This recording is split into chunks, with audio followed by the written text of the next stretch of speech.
people. Hello. Welcome to today's stream.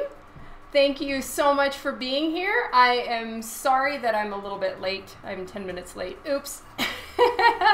Gabriel, Snow, hello. All right. Took me a little bit of time to get everything that I need together, but as you can see, my desk is full.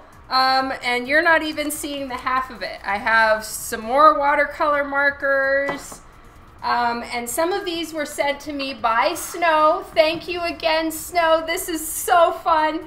I'm really, really excited. And then some were sent to me by Marker Universe. So Marker, on Instagram, they're Universe of Markers. On their website, it's Marker Universe. On Facebook, they're Marker Universe. They were formerly Copic.com, and now they are bringing in lots more markers from all over the world for us artists to use. So I'm way excited, and this is going to be so fun. So they sent me some of this stuff, and then some of it was sent to me by Snow.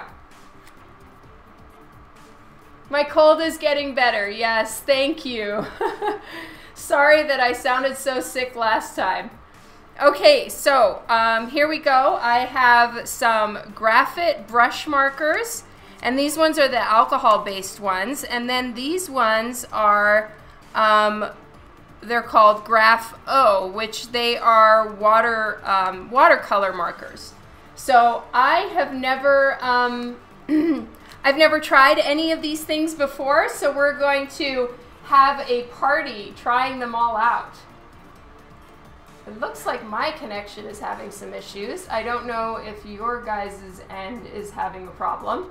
But anyway, let's see what we can make happen with these. Hello, Sporty Spice. Yes, this is gonna be so much fun. All right, I'm just going to post my Twitch notification or my link for everybody on my Facebook page because people are having a hard time finding me. Mr. E, hello. Hello, Jeff. Thank you so much for joining in. All right, I'm just going to post my link.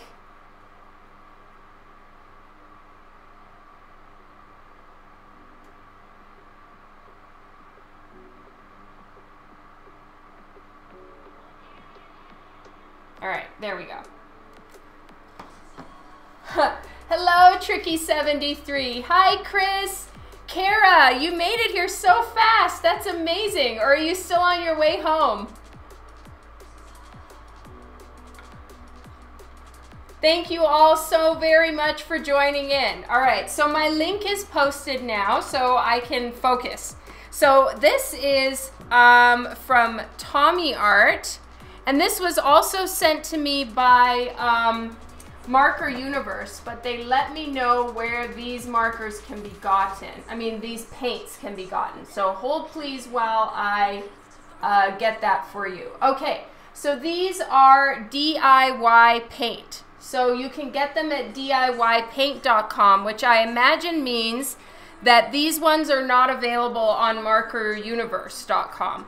But this is, it's called Wisteria Mineral Paint. So this one is a flat, like lavender color, and then this is a bronze metallic paint. Shine, shine. Ooh, I like the shine paint. That's gonna be fun. All right, so I've got these two, which I'll just move to the side. So what I'm really itching to get at is the markers. And I read up about these markers a little bit.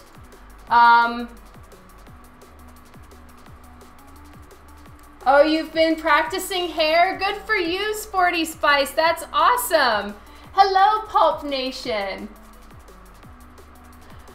Oh, that's no problem, Mr. E. It's good that you're working on your art as well. That's so fun. I love arting with other people. Okay, so I am going to just start with the markers. So Snow on here sent me so many erasers. I don't think I'm ever gonna need to buy another eraser in my life. It's amazing. Thank you, Snow. So I'll try out these erasers if there's anything that I need to erase when we're working on drawing and stuff. But for the most part, I know I love all the mono style of erasers. And so I am really excited to have all of these. Or make more mistakes. Yeah, it's true. I don't have to worry about it. I can make as many mistakes as I want.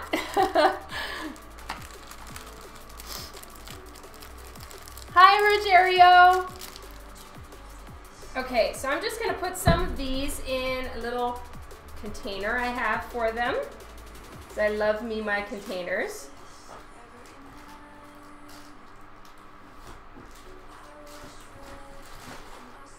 All right, so I'm just moving some of the things that I won't be demoing this time away, but I do really want to try this little guy. So I'm gonna try him. So I've got an eraser ready. It's a good thing they put a picture because all the instructions are in Japanese. All right, so let's see. Oh my God, that's so cute. Okay, so it's a twist top. And then it even has its own cute little cap. Oh my God, this is so adorable. So this is by Tombow and it's the Mono 1. As you guys know, I am absolutely in love with my Mono 0. And it's the round barrel, so it's really, really small. And then this one is awesome because what I've been using is this guy, but it's the wrong eraser for the wrong, like the eraser and the holder are not the same brand. I like the Pentel Click Erase erasers, and this Geo eraser holder is amazing. And I actually bought this from the Marker Universe people at a con. So I love this holder. But sometimes this eraser is a little bit softer for this particular holder type. And I don't know if you guys remember, you've probably seen it happen on Twitch before, where the tip of the eraser will just break off because I'm using it so very vigorously. Anyway, so I'm gonna try out this Mono 1 because it's just so freaking adorable. And then maybe I will switch completely over to these, the Mono 1 and the Mono 0 for my two erasers because it's the same size-ish as this one. And it's what I really like to use. So I'll use that today. Put away this eraser. Then we have some pens. And these are... I'm not really sure what they are. It looks like they must be brushes. Oh, okay. So it's a brush. Sweet. I'll try that too.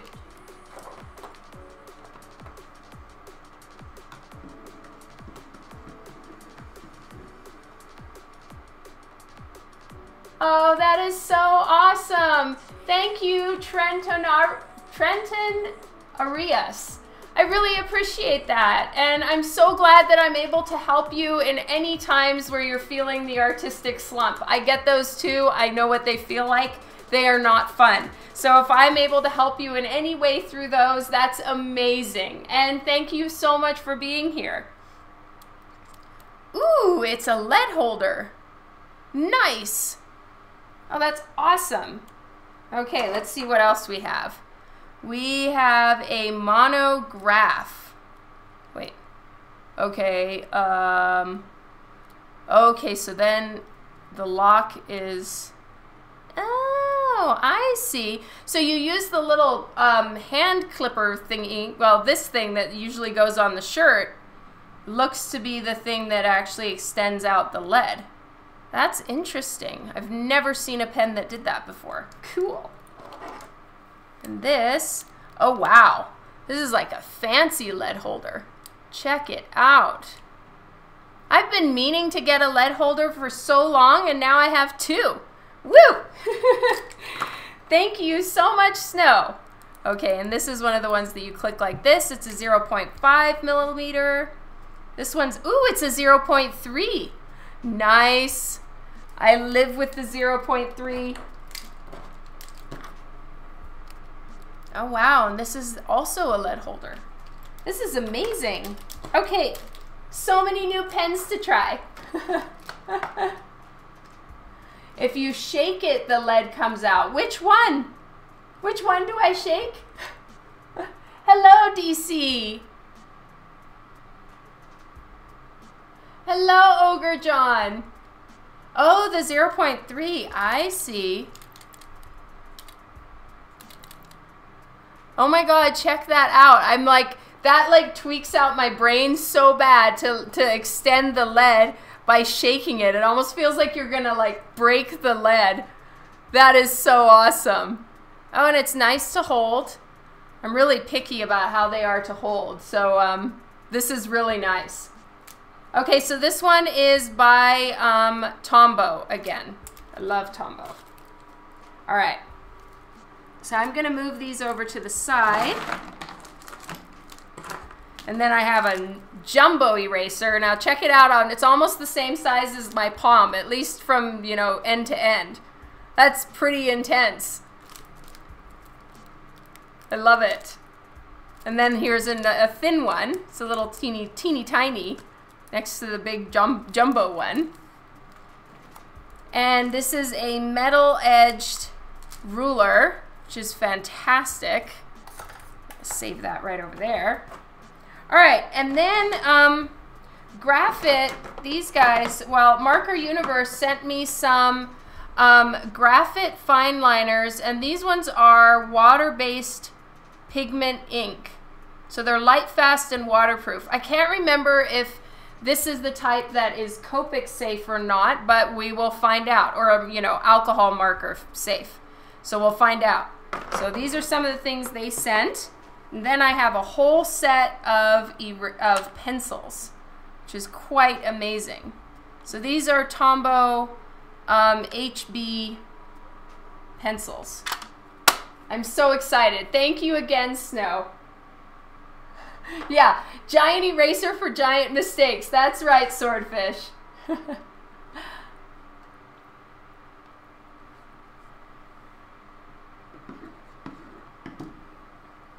Okay.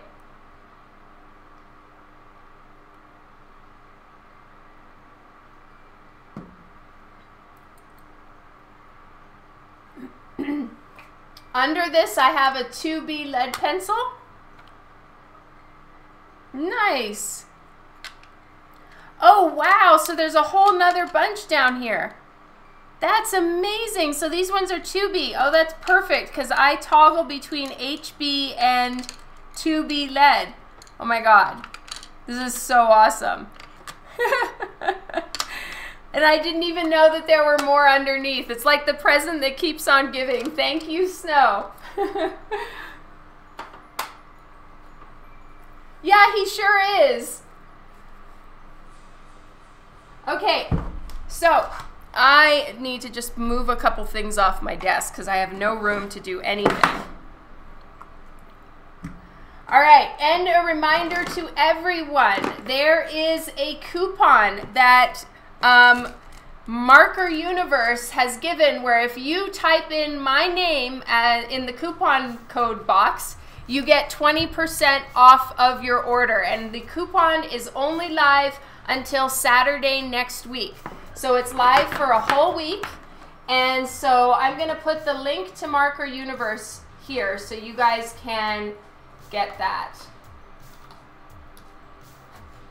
So a lot of the markers that I'm going to be going over today are available at Marker Universe. I know. I didn't know about it. It's so much shame. But I went and got the letter. I have it right here, Snow. I have it right here. Thank you so much.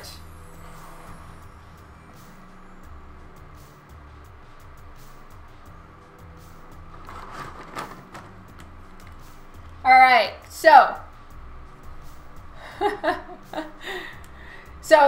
yes, if you click on that link, you can see all of these markers they have at markeruniverse.com. If you type in Dawn in all caps, I don't know if it's cap sensitive, but they told me it was Dawn all caps. you'll get 20% off your order, which is pretty decent considering, you know, how much it is to get markers. So I highly recommend that you go test them out, or you can see which ones I recommend here. But anyway, you will be able to get 20% off, and they're doing that just for you guys who are on the Twitch stream or who follow me online. It's a special gift from them to you. So it's really cool of them for doing that. And they had to hurry because honestly, I got the idea for the coupon yesterday morning at like 11:30. So I had to write them and be like, hey, would you guys consider doing a coupon for my followers? Anyway, they have tons of stuff in there, and you will get 20% off your order if you order this week, starting today. Hi, Kylie. Oh, you wanted to try something like that for a while. Well, Sporty Spice, you are in luck because I have the watercolor markers. I have the Graphit ones and the Winsor & Newton ones right here. So I'll be testing them out and showing you some of the things that you can do with them. And first things first, though, I need to do a massive disclaimer. Hollywood, thank you for the follow. All right. The disclaimer, I have never opened or tried any of these markers before. As you guys know, I have been a Copic, hardcore Copic marker user for the last, I don't know, 6 years or something like that. So I have never tried watercolor markers. I have never tried these Graphit markers or anything else. I've never even used the Prismacolor markers. I have only used Copic markers. So everything that you guys are gonna see here is me trying them out. I will be learning along with you. I went on to Marker Universe and tried to read their frequently asked questions on these markers so that I would have a basic understanding. But that's about as far as it goes. One thing I have to say is that my opinions here are my own. I am 100% very picky when it comes to art supplies. I am difficult to please. I try to be a generally very easygoing human being in my, you know, being opinionated and stuff, but I am aggressively and sometimes cruelly opinionated when it comes to art supplies. So, take all of this with a grain of salt. And if you enjoy any particular marker or you're interested in a specific one for me to focus on, definitely give me a shout out here because I'm just going to be testing it along with you guys. I have, what paper am I using today? I'm going to use watercolor paper. I'm going to also try out some of my personal sketch paper that I use, which is what is it? I use the Cougar Digital Smooth is my paper. Then I also have Express-It blending card, and I'll be using Express-It blending card, and I will also be using some of my paper here, which is the Super Smooth. Let's see. So I've got some of that. I honestly don't know what this paper is, but it's a slightly different color, so I'm not sure. And then I have watercolor paper that I'll be using. And yes, there are papers in both of the boxes. I did read that, Snow. So I'll try those out as well. I have the watercolor paper that I'm currently using is the Winsor & Newton watercolor paper anyway. So I'll just use this stuff. See, check it out. They are still in the package. I have not even opened them up yet.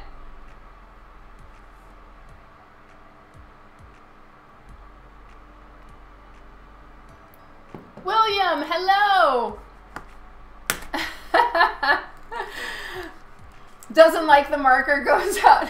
Oh my God, that's hilarious, Snow.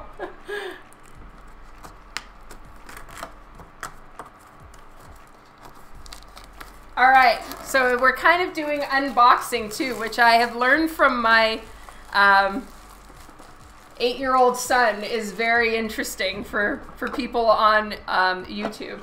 He loves to watch unboxing. So, here we go. DC, I have offered my 14-year-old daughter to use my Copic markers. She prefers to do digital coloring. So she uses the, oh my God, this is awesome. She uses the iPad. My 8-year-old, no, he gets to use Crayola markers.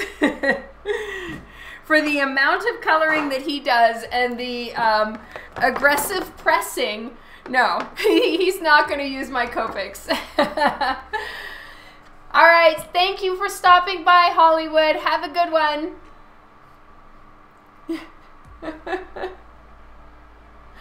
Yes, the boxes for Sherlock. Though I may want to keep these boxes. They're quite nice. I think I'm going to be keeping them. So I read about this, these markers a little bit, and the thing that's so fascinating about them is you can put the, you can paint a little bit with the brush, and then you can take water and dilute it and move the marker tone around with water afterwards. So it's kind of like when you first get a bunch of color on your watercolor palette or whatever you're using, and then add some more water and blend it out. That's kind of the concept with these markers, which seems pretty freaking fly, if I could say so myself. All right, let's see if I can get this open. All right, so I even got a whole nother little set. So I've got so many different colors. This is amazing.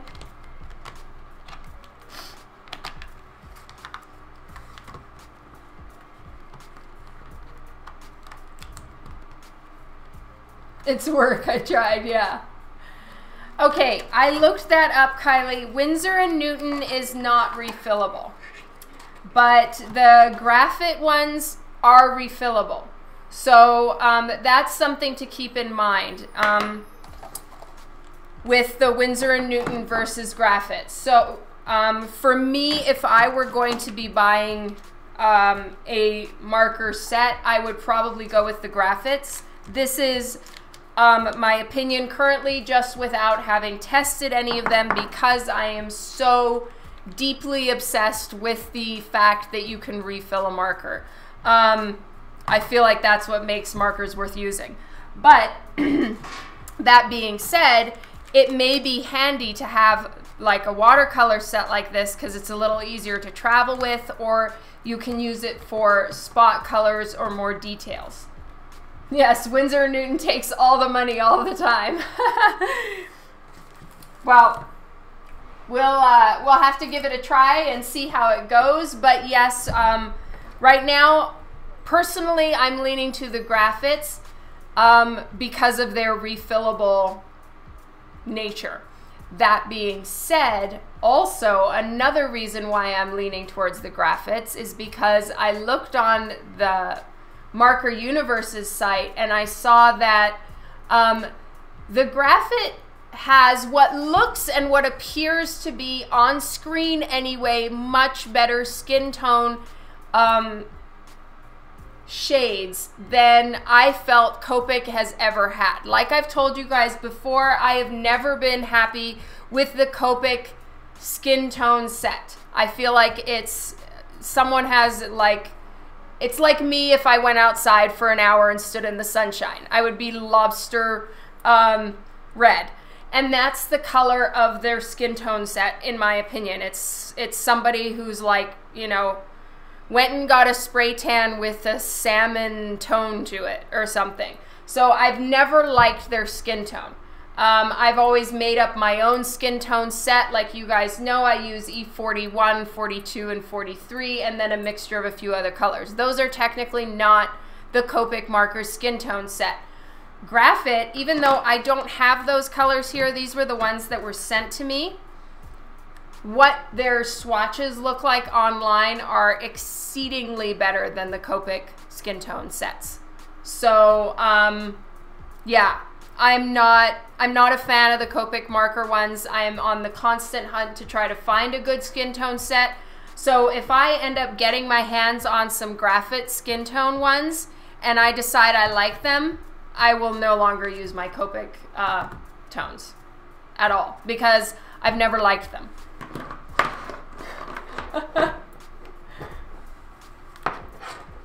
I'm like a kid in a candy store, 100%. You know what, Sporty Spice? That's a good question. Let's look that up right now. If you just go to markeruniverse.com, they have Explore Our Brands. Oh, interesting. Okay, wait a minute. Are these watercolor or what are these? They are water-based markers. You know what? It doesn't look like they have them on the website yet. Let's go to Shop Graphit. Because you guys can help me. Oh yeah, here we go. Twin tip water-based markers. Watercolor. Let's see if they are refillable. Water soluble for easy blending and watercolor effects. Works great with smooth and textured paper, whether thin or thick. No, it does not appear that these are refillable either. The thing that's cool about them is it comes with a pen on the other side. And I do think that's actually quite an interesting thing that they've got going on with Graphit. Like, okay, with Copic, for instance, it's brush tip on one side, chisel tip on the other. I pretty much never use the chisel tip. I'm way more of a brush tip girl, and that's just a personal preference thing. But I'm always on the hunt for a nice colored pens, right? Now, Copic doesn't really have a very wide range of pens, but they do have some. But the interesting thing about Graphit is all of them come with a pen. I'm not entirely sure how much I would use that, but it's interesting and we should just give it a look. So I'll give that a test and see how it goes.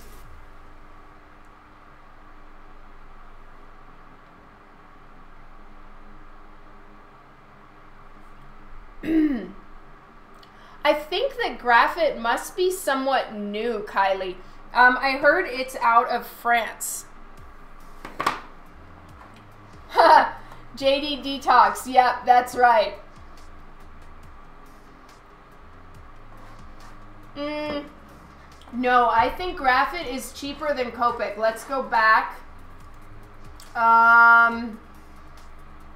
Let's do the brush liners. I think that they're cheaper. Here we go. So they have 96 colors right now. And let's shop individual markers here. Yeah, they are cheaper. They're $4.24. Whereas a Copic marker is generally around $7, I think. But like, look at their skin tones. They've got a cream, a basic brown, brown 2, brown 3. Their cotton and porcelain all seem to be good colors. Nude. Their skins are a little, their one that says basic skin or something is a little bit on the yellow side. Light caramel is decent. And then they have, of course, the cools and the toners. Well, they call them neutrals.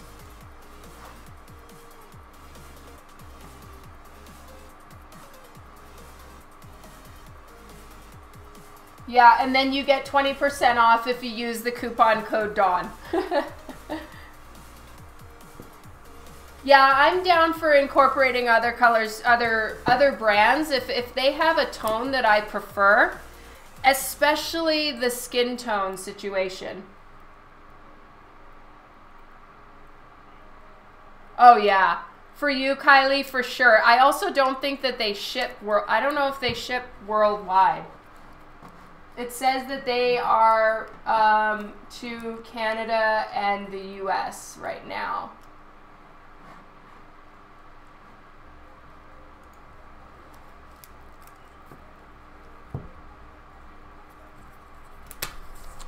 All right, so I'm opening up the watercolor paper. I'm gonna give this a try. Hello, White Cat.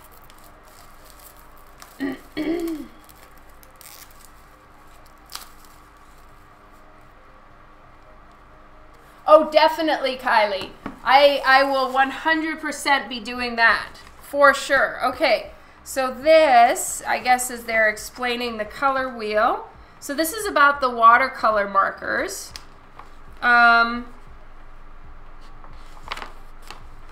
Okay, it's a big situation.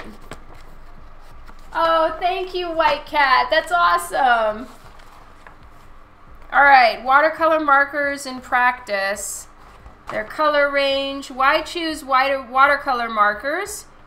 Highly pigmented water-based markers for superb color performance and blending with added precision of a pen. The pen is twin-tipped, offering both a flexible brush and a fine nib. The markers can be used alone or mixed with traditional watercolors, adding a new dimension to exploring the medium. Winsor & Newton watercolor markers offer performance and light fastness as they are created using the finest quality pigments, making them superior to dye-based equivalents. All right, so you can use them with traditional watercolor.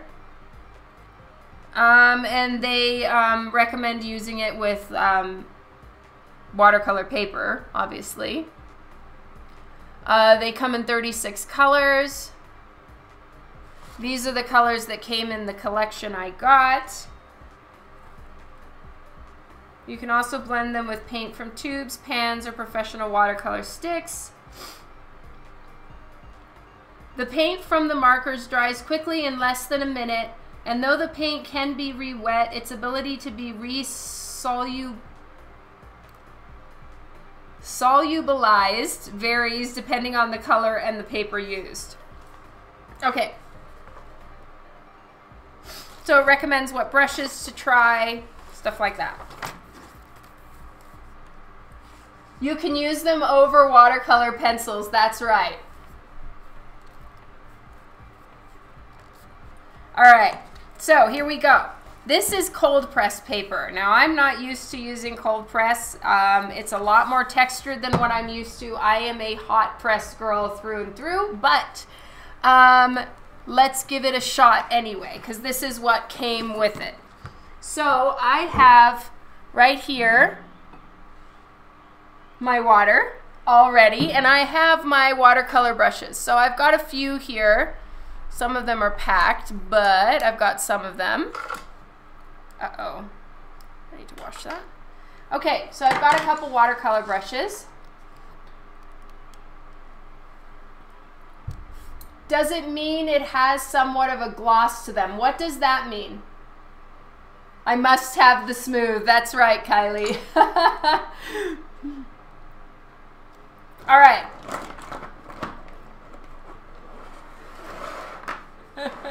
Yes, my suitcase is still downstairs. 3 suitcases sitting downstairs that's been there for what? Since Heroes Con? I don't know when that was. Just on Thursday, I unpacked my clothes. So to give you guys an idea, it's been a minute, and I haven't had the time. Literally, I've just jumped from one deadline to the other, and I'm definitely feeling like I need a breather just to clean my house, man. Toothy Tooth paper is your favorite? Oh, that's interesting, Sporty Spice. Where's my next adventure? I am going to the Zenescope VIP exclusive. Oh, I love them, Kylie, but that'll just never happen. They have their like dinner dish duties, and they put away their own laundry, though honestly they kind of live out of the laundry basket of clean clothes, and that's about it. They're not particularly helpful on the cleaning front.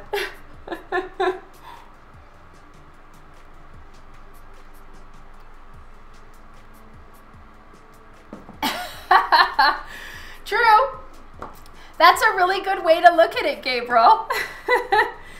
All right. So, I need a pencil.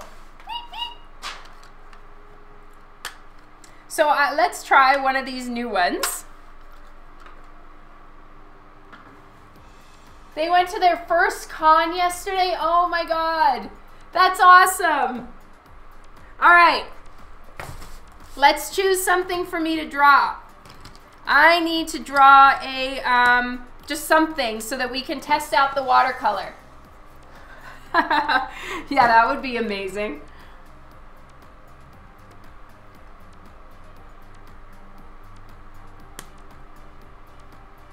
Oh, wow. That's so awesome. I'm glad they had fun.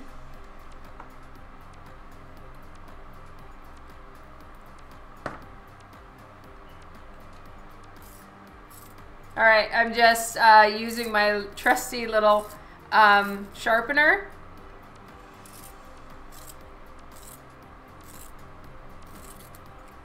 Okay, you got it. And, you know, we'll have to give it a shot and see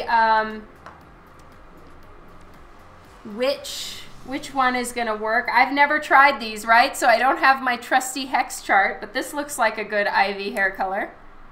Wow, okay, that's what's something that's really nice about this is like the precision that you can get, and probably the great gradation of intense tone to more washed out. You know what I think? I think that markers like this, now obviously I'm speaking way too soon because I haven't even fucking tried them yet, but I would imagine that a situation like this would be very handy for going to a con, or if you're, you know, wanting to go sketch somewhere. It's a little bit easier to travel with a small amount of these as opposed to, like, you know, if you're the type of person that uses the tubes of watercolor paints and you need a bunch of different colors, I can imagine that this would be far handier to travel with in lieu of taking all of your marker, I mean your tubes with you and all that shit.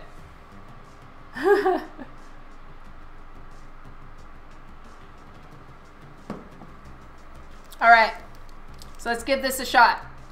So we are not only trying out the markers, we are also going to be trying out a new paper. Because as you guys know, I am smooth all the way. But it's good to try things out on different papers and stuff like that so that you actually know what they're gonna, how it's gonna work for you. Like maybe like Sporty Spice said, you know, they are cold pressed textured paper all the way. So I know I'm exceedingly unhelpful to anyone who likes textured paper usually because I'm like such a aggressive smooth paper kind of human. So we'll give this a shot. Hello, Louie.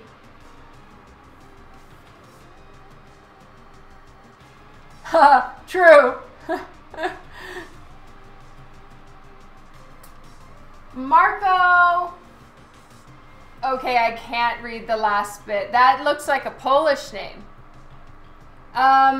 Thank you so much for the follow.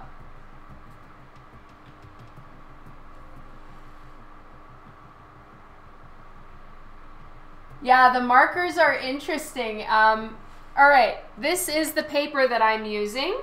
It came with the marker set, and it's actually really a handy size. It's pretty much the size of a blank, more or less. Like, a blank is a little bit higher than this, but because this is,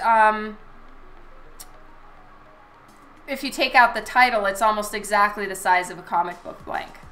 So that's pretty cool. And then I'll show you guys the papers that I do my interior work with. So this is what I usually use. This is the 10 by 14. It's also the 300 gram, 140 pound. I am a hot pressed, smooth paper person usually. So this is what I use. I have two sizes, but primarily am using the 10 by 14, and then I got the 9 by 12 initially because I thought that was the biggest size they had. But I'm going to be buying, when I start working on Divinica again, I'm going to be buying full like 24-inch sheets. Now I'm not going to color that big, but I want to be able to work on 11 by 17, and 10 by 14 is not standard comic size. So I want to work at standard comic book size. So I'll keep these for commissions and stuff. Yeah, I learned that recently too, Kylie. Hot pressed is smoother textured paper. Cold press is heavily textured paper. Cold press is kind of more what you automatically think of when you think of watercolor paper. I don't know where you'll be able to see a texture on the paper, but it has a strong texture to it. Okay, you can kind of see it there. Cold press paper is the more, basically it's what happens is that they put it through hot rollers or put it through cold rollers. And when you put it through hot, it's like putting your hair in a hot iron, right? And that's an easy way to remember it. Hot press, hot iron, cold press, let your hair air dry. Put it in a girly way of remembering it.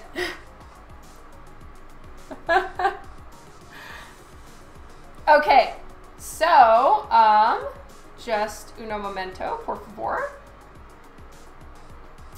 All right, I'm going to film some of this just for fun, and so that I can show people if I don't like do a terrible job, you know.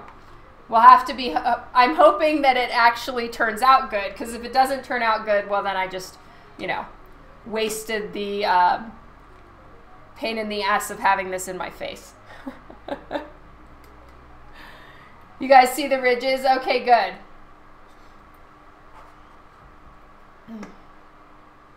All right, let's get this filmed.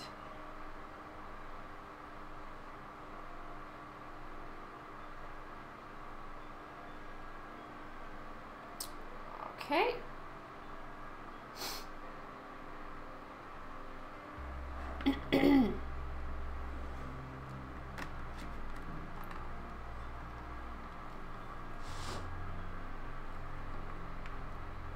Thank you, Louie.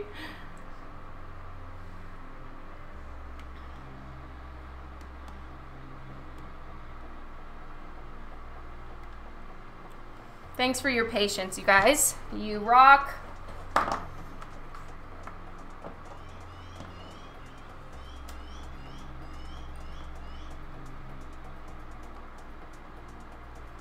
right, so we are going to do Ivy to start with.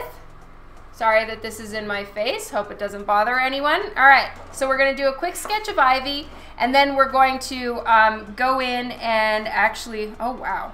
So this paper really, really picks up the pen. Me no likey. Let's try this one out.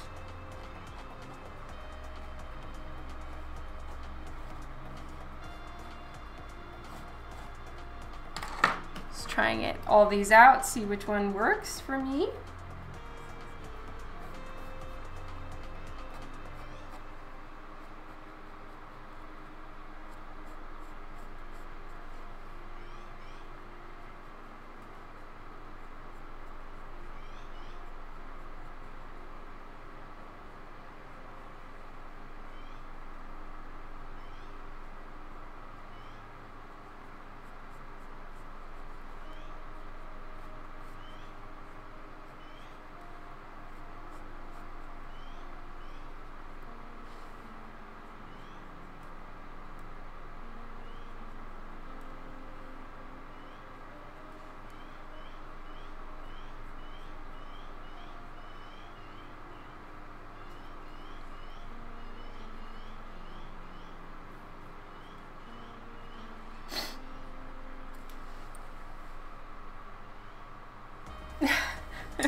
So because this is heavily textured paper, it definitely picks up a lot more of the lines than I'm used to. So it's interesting for me because I'm so used to like extremely smooth paper.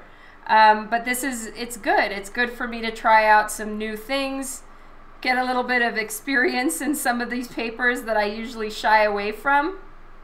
And also then this will help people who usually use cold press paper, which actually I think cold press watercolor paper is a lot more of a common use case for watercolor paper as opposed to the hot press. Like at my art store, I have to I kind of have to dig through the piles to find the hot press, you know, and they're like, what do you need hot press for? Most people just don't seem to care for it.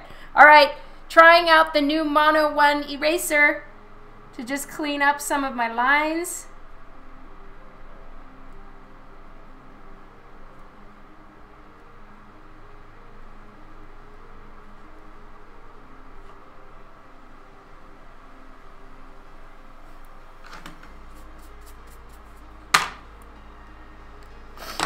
All right, and let's try the 0.3 here.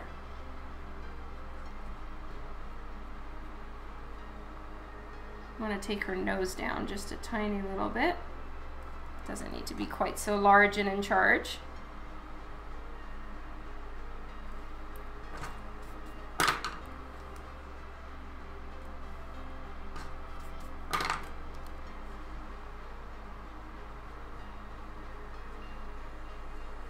And out her chin.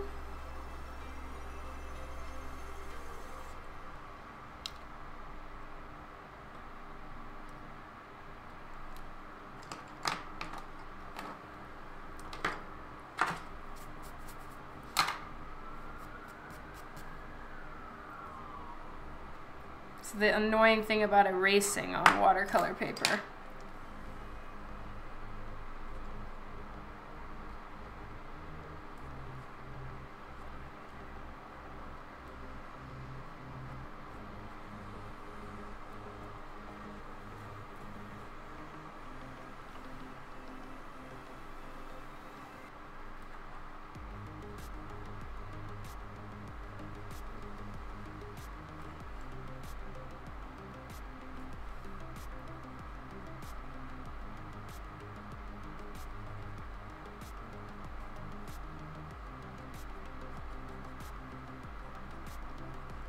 All right, and then we're gonna have her hair all kind of blowy, flowy around.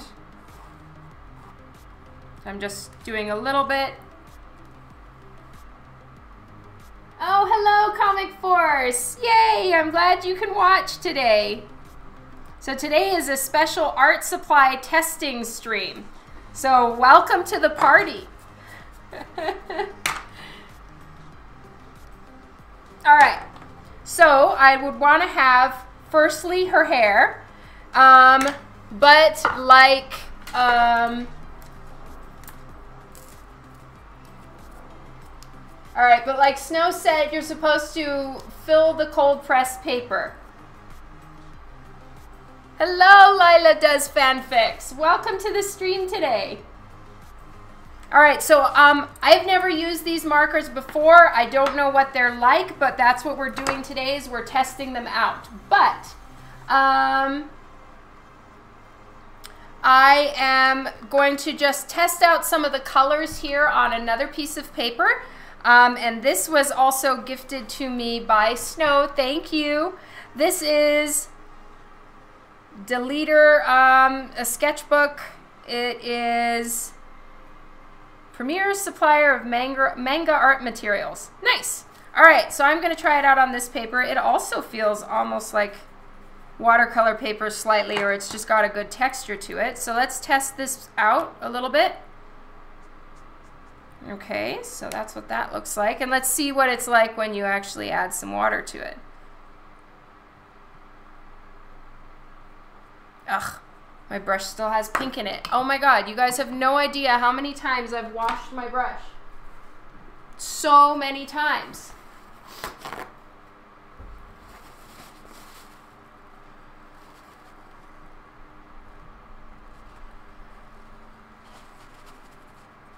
This is remnants from when I did that Lady Death blank. Remember where I did all that red?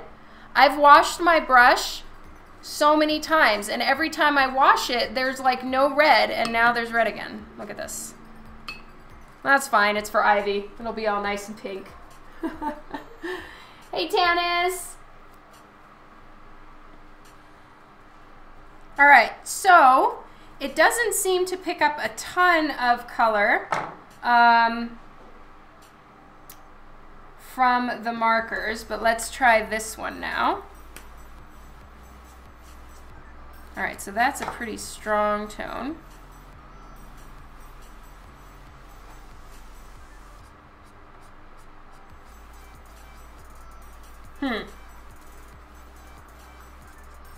It doesn't seem to me like it works on top of the watercolor.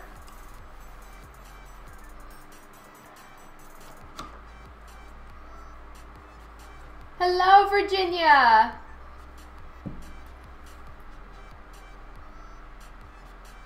Oh, hello, Wolf's Venom. I remember you.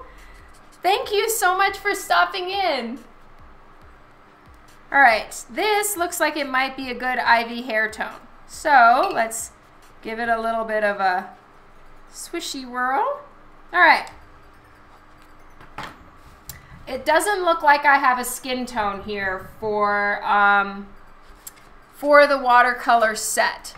So we're just gonna have to test it out a little bit, and then, I don't know, I won't be doing her face or anything like that.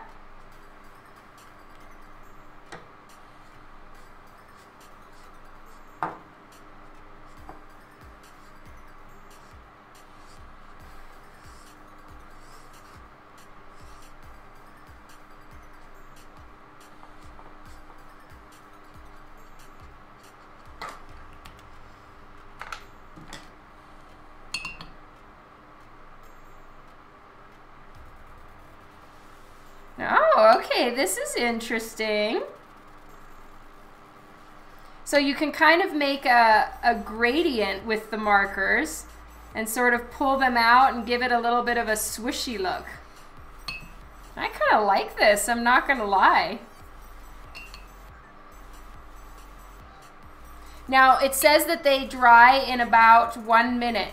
So I would imagine that we would have to kind of work in bits and pieces. So you get some marker down, get some color in there, add a little bit more marker, etc. Let's give it a try, excuse me, over the wet paper and see how that looks.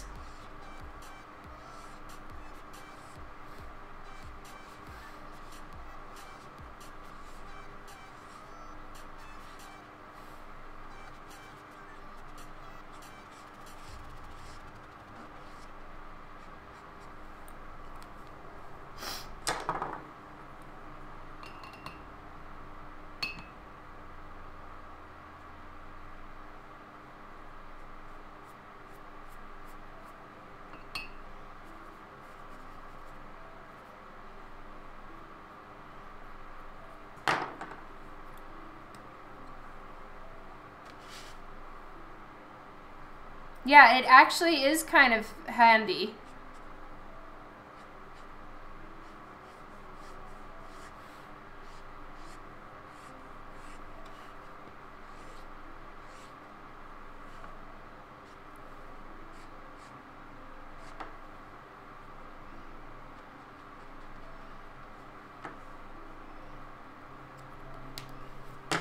All right, now I want to try a little bit of yellow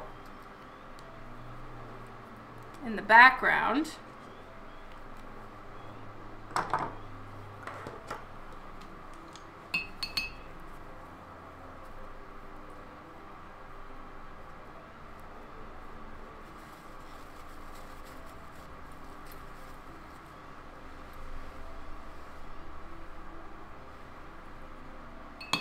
All right, and while I'm working on this, I want to remind you all, if you are interested in any of these products, you can get them at markeruniverse.com, and they have a coupon running for all of you guys who are watching this Twitch stream, their coupon is running until Saturday next week.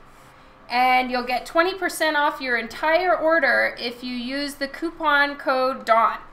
Yay!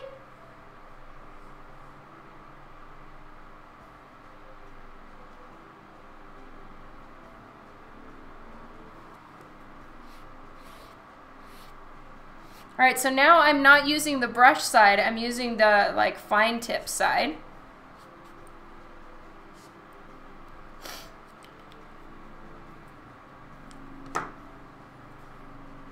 All right, and then I'm gonna let that dry, and then I wanna add in some green ivy going around, and then maybe some like yellow dots in and around in a couple places.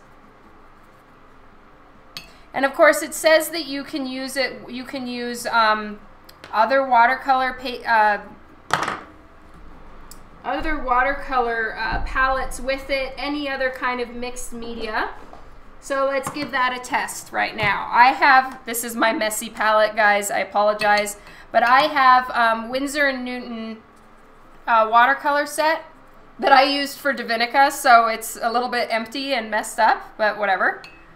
Let's get some of that going on in here. Just give her a little bit of a nice yellowy sunshine happy color.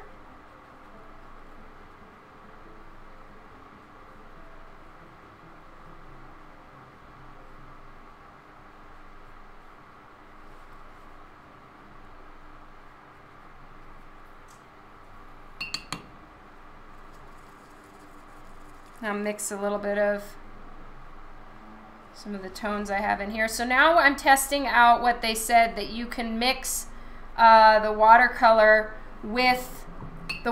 markers with just normal watercolor paints. So we're giving that a try right now. It looks to be working perfectly.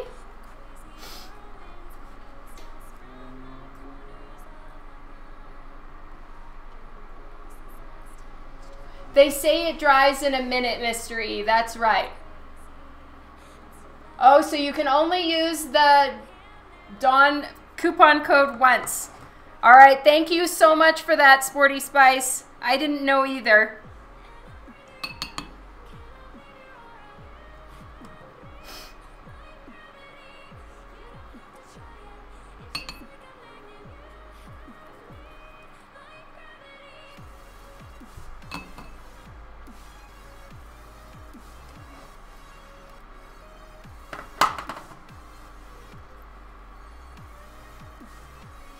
All right, I like to add a little bit of makeup to Ivy. Whenever I work on her, I really enjoy a nice makeup look. So this is quite a dark green that comes with the Winsor & Newton watercolors. But if I just very gently place it along the lash line, I may be able to just use a more watered down bit for pulling it along. So like I read on their website, it dries in about 1 minute. So let's just try to steal a little bit of it before it dries. So I've just gotten my brush clean with just, it's a damp brush right now. So I just used the dark green marker and I'm pulling out just a tiny bit of it to get a nice light green tone to come off from that very dark green marker. So of course I don't want that dark green all the way, but what makes this very, very interesting actually is that you have a lot more options with the single marker than it first appears. You know, if you just use it along the line wherever you need the most dense color and then you just steal a little bit of that tone for wherever else you want it, it actually works rather well. So I'm going to put a little bit more on the lower lash line and do the exact same thing. So right now I'm using the fine nib portion.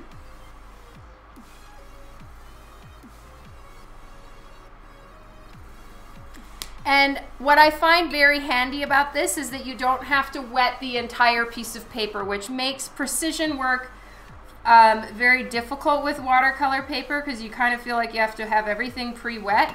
I did not wet her face at all. I am only wetting the portions that I want color to be on, which is actually really nice and something that I find very refreshing about this technique as opposed to how it usually is to work with watercolor. It's kind of just a mess waiting to happen, at least in my opinion. So that is really, really nice, and I quite love it. So let's see what color. All right, so that was a sploogey marker. So this is a kind of more maroony red. It's like a wine red in my opinion. So I'm gonna do that for her lips. But it's a very full marker and it just bled all over. So I'm gonna have to be careful. So again, I don't want a very intense tone on her lips, but you do want shadow and a bit more intensity in the center where the shadows would be, and also I'm kind of faux inking with it. So I'm just gonna do that and then pull out the color like I did with her eyelid over here. So fingers crossed that this actually works.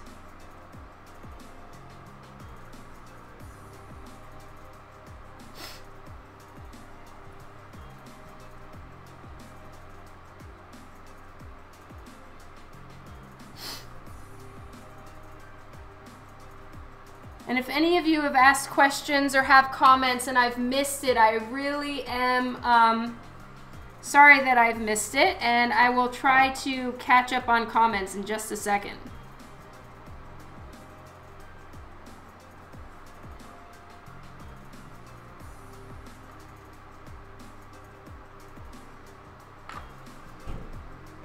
Okay, so I ended up pulling a lot more color than I expected to, because I was liking the tone. It wasn't as dark as I anticipated. So I'm gonna let that dry and then I'll do another coat. Yeah, this effect is really, really handy. I am quite loving it. I'm not gonna lie, you guys. It's pretty freaking awesome. So I'm gonna get some actual ivy bits in here. And then once I'm done with the ivy, I'll be able to come in and put a little bit more precision tone into her hair. But for starters, let's get the ivy in there.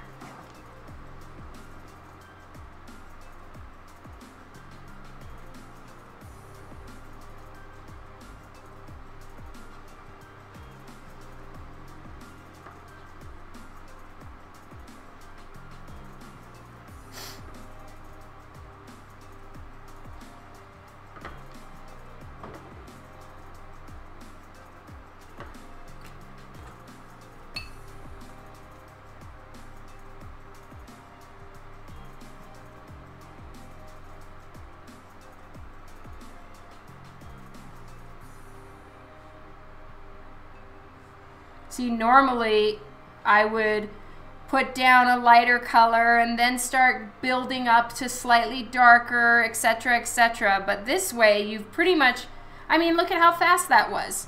That was so quick, and it's, you know, a nicely shaded leaf.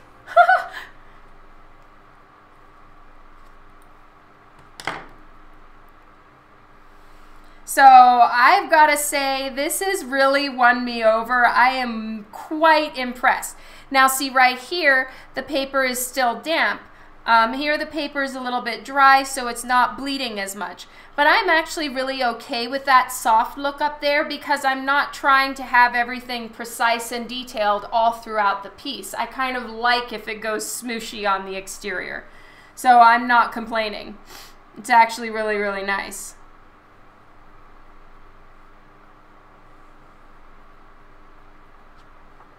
So let's just get one more of these guys in here.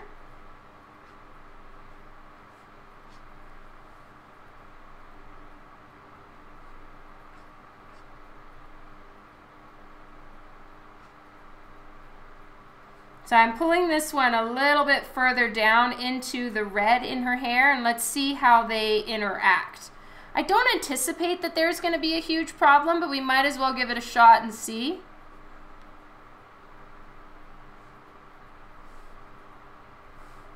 All right, I better stop dorking around and actually get this shaded, or we're gonna have a little bit of a non-blended leaf. So I guess that's the main thing, is it's gonna, you kind of gotta haul ass a little bit to not let it completely dry. Oh, but that wasn't a problem. I guess if you want to hard line, you know, let it dry a little bit more. If you really want it fully blended, then, you know, bring in your water immediately, or as quickly as you possibly can. Now, I actually way prefer the lighter lines, so next time I know, I will just pull some of the green out from the paint as opposed to doing it with the marker, because that actually looks a lot more smooshy and pretty. The marker is a little bit dark and intense. I like that. Okay.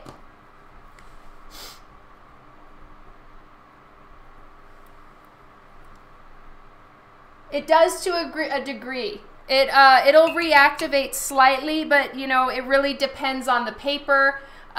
They said it really depends on everything else you've got going on, and that's how it is with most art related supplies and tools, and you know, your technique really makes a massive difference to all of that and what you're using.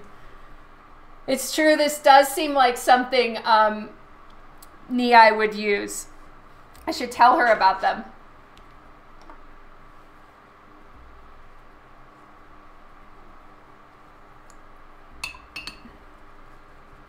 And thank you, DC. You're such a sweetheart. Oh my God, that's amazing. Sporty Spice. Whoop, whoop. I hope you enjoy them.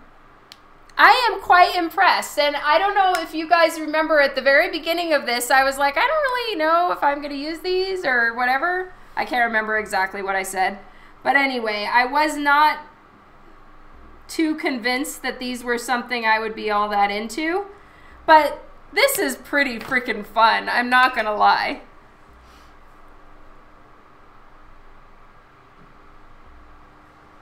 So now I'm just getting a little bit more shadow in the center there. Now I'm gonna go back to this orangey tone. I don't even know what color this is. It's cadmium red.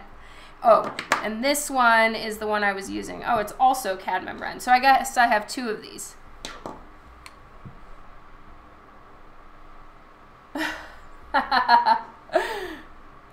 True, I'm not into cold pressed paper. But that is nothing against the markers. That is a personal preference thing. I don't care for cold pressed paper. So, yes. My review of the cold pressed paper is I don't like it, but I knew I wouldn't like it. I don't care for cold pressed paper. That has nothing to do with the markers and everything to do with me personally and not caring for cold pressed paper.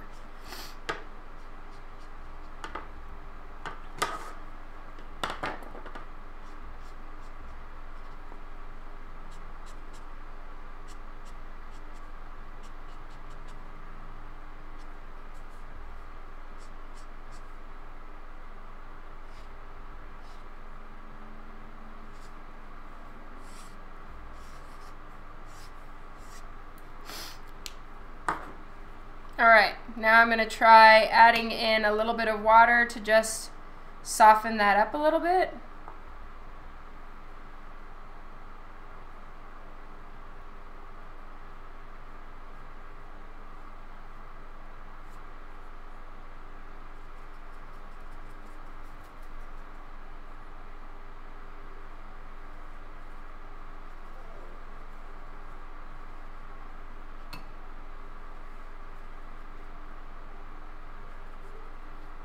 Let's add in a little bit more watercolor. Cool Nick, thank you for the follow.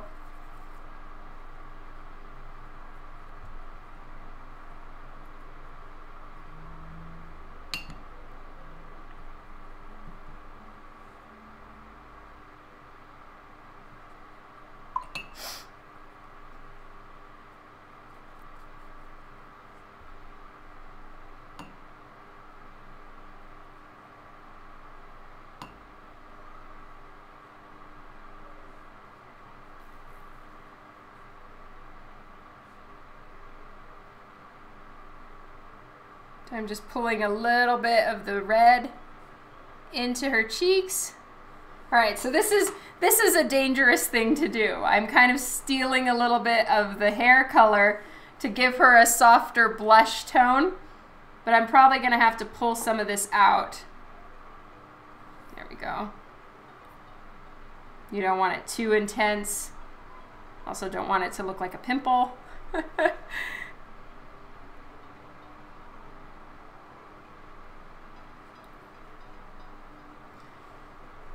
Le thiefing.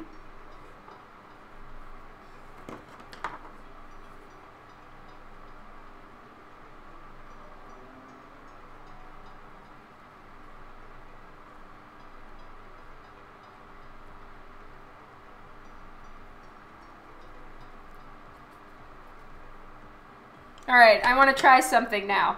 Guys, this could completely ruin the image, but you know what? Nothing ventured, nothing gained. Let's see how the splatter effect works with these markers. You know how I like to splatter? Let's see if it works. All right, here we go. Nothing ventured, nothing gained. Let's see if it spreads. I'm kind of hoping it does. And let's get some yellow in here for some sparkles.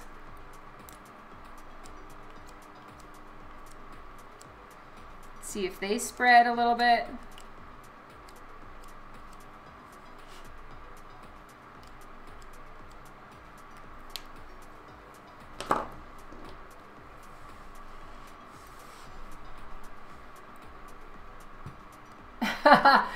Yes, that's true, Hodor.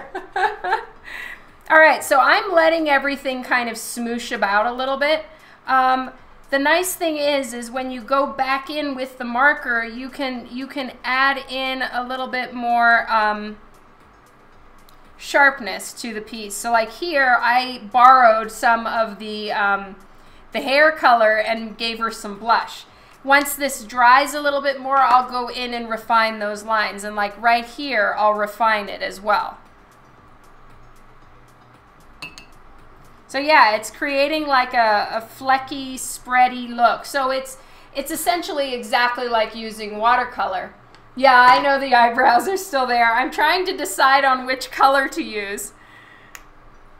Oh wow, okay, so one thing you need to be careful with is that the markers, just like any normal Copic marker, or really anything, some of them can be a little bit full and sploogey at the edge. I don't know what else to call it. Okay, so this, I guess, is as close enough to skin color as they're going to give you. So I'm going to use it as like the outline for her, her face and her skin tone. And I'm going to have to be very, I got to wait until it dries. Screw that. All right, and this keeps screwing me up. So the tip side like this is not the brush point, and I keep thinking it's the brush side. But this side is the pointed nib side, and then this side, the flat side, is the brush. I need to remember that because it's sort of driving me nuts. I might use the skin tone for her eyebrows too, because otherwise I have a very dark brown and I think it's too dark. But let's see how this looks. This might be too light.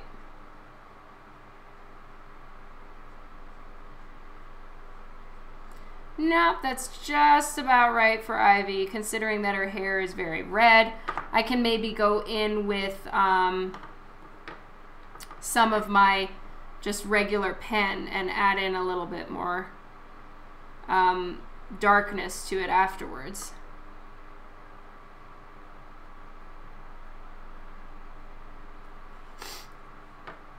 Okay, and then I'm going to use this for her face too.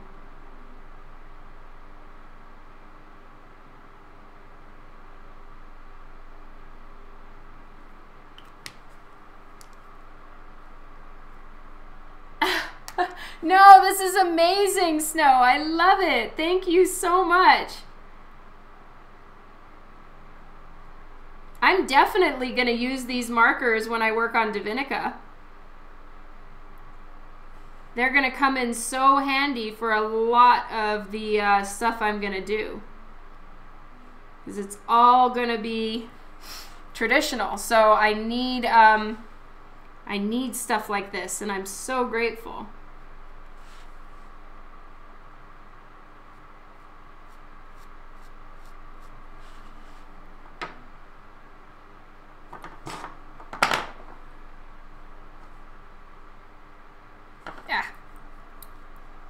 Getting my hand wet. All right, I have to wait on that part. Oh, that's awesome, Wolf's Venom.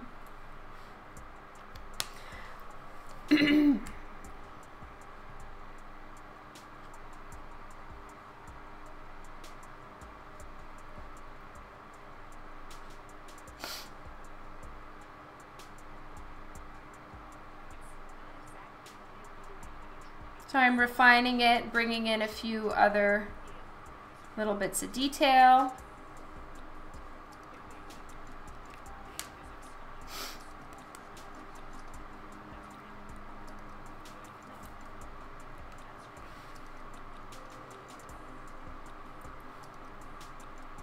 Are the caps exchangeable? Let's actually give that a shot.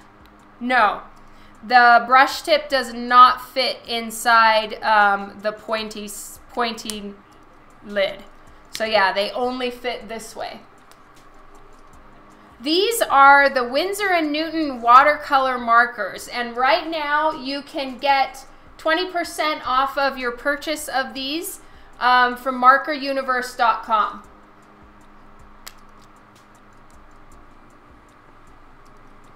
All right, I'm gonna work upside down for a little while because I know this side is dry.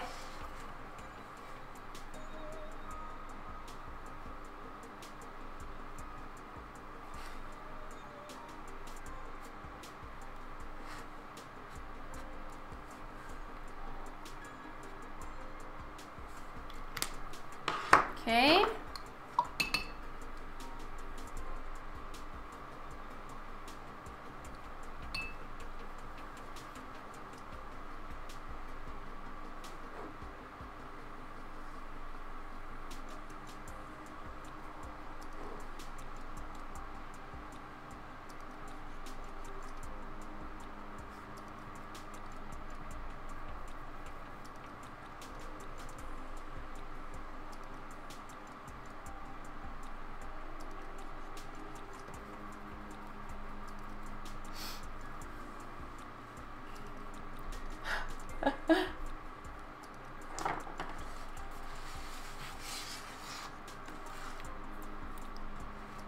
All right, now I want to try, I don't have any Winsor & Newton pens, so I'll need to try something else. So maybe we'll try these ones. They're pigment, water-based pigment ink. I don't know if it's gonna work on this, but you know what? This is what we're here to try. So these are the Graphite fine liners. God, I really need that to fucking dry. It's driving me crazy. Okay, so this is the 0.5 size. That is too big for what I need. This is a 0.2.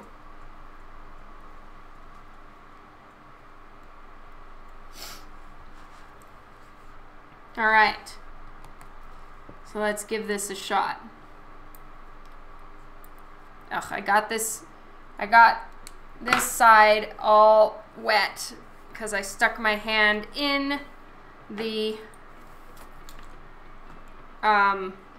wet side of the art, so I'm just switching gloves. There we go. Now this will be on the top of my hand, so I don't need to worry about it. Yay! Hooray for interchangeable gloves.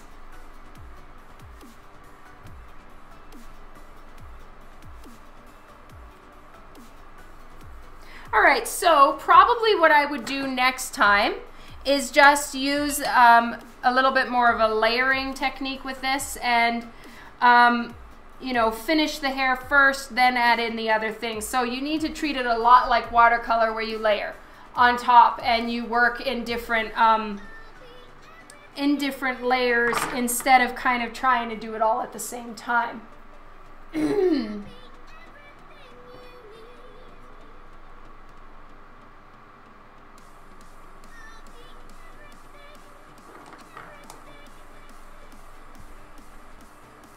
All right, so this is relatively dry. So let's give it a shot, and we're gonna give her some eyelashes. And again, this is with the Graphit Fine Liner. And you can also get this on markeruniverse.com right now for 20% off of your order.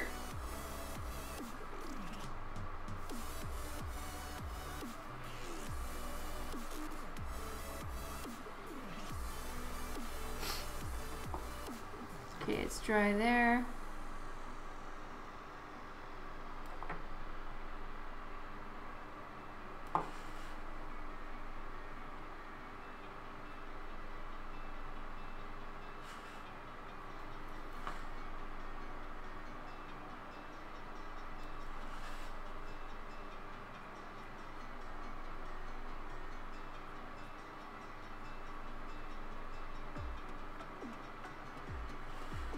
All right, so it looks like working on damp paper does affect this thing's ability to write.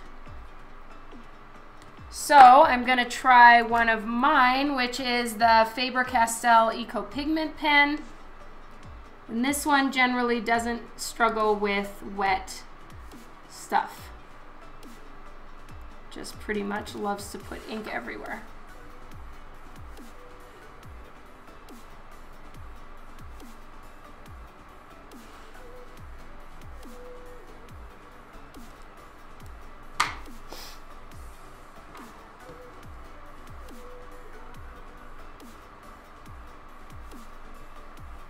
Well, I'm not doing this to be printed right now. I'm just doing this as like test art.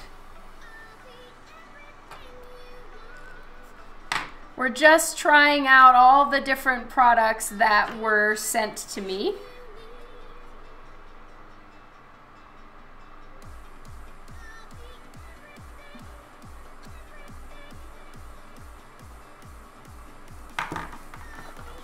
All right, now let's try out this paint just for fun. So this is Bronze Metallic Paint by Tommy Art. You can get it at DIYpaint.com. So this stuff is not part of the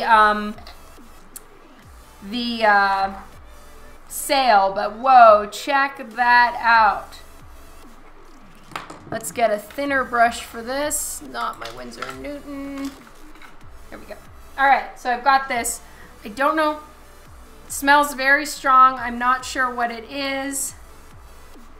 Okay, I'm gonna read what this says. All that glitters might be bronze. Our metallic paint adds a deep and radiant luster. Its thick consistency lets you add dimension. It can be diluted with water to create a brilliant glaze or mixed with mineral paints in the Tommy Art DIY system to change the color. Shine products will adhere to most surfaces and are best applied with a brush or a palette knife. Wow. Made in Italy. Damn. Some fancy stuff.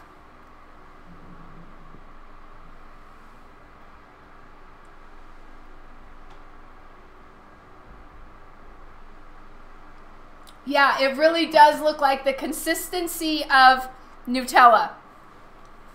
Hello, Painted Dreams. So let's give this stuff a try. It says it mixes with water. Wow, it is some thick stuff. So we're just giving everything a try here because that's what this is all about. It may or may not ruin what I'm doing, but oh well. Okay, so it can be added to form a glaze. So I guess you would just kind of make everything a little bit shiny. I don't know. Let's see.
So it just kind of creates a slight shine. I'd imagine you would want to do something a little bit thicker, you know, like adding it with a palette knife to something would actually look quite amazing. Or if I was going to do like a glob and make it a little bit thicker. So I'll probably try that with like something where I would put a lot of thickness onto it. Did some of the marker reactivate when you brushed over it? Yes, it does. It definitely does. So you can kind of look, see, I can reactivate it right now. And actually that might look a little better if I do. Let's just trail out the green a little bit more.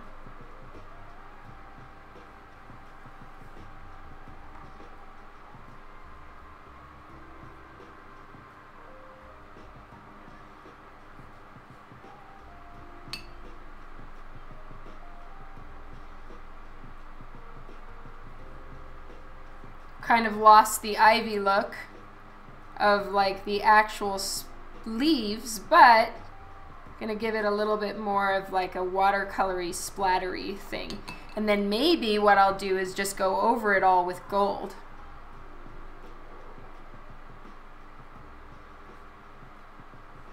So yeah, you can keep going over it, and you know, it might not pick up as much of the color as at the beginning, or like they said, it really depends on the paper. So look, with this one, it picked up everything. We'll just get the green kind of going all over.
And since I've got this marker out, let's do a little bit more green splatters.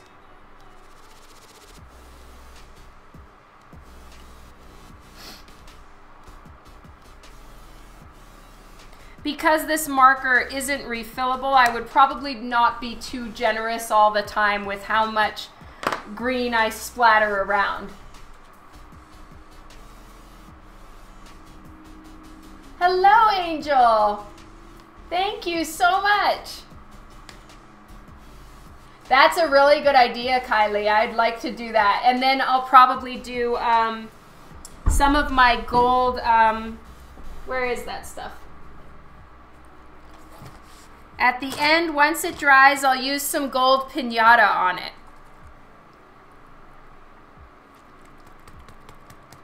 Yeah, thank you, Tech Angel.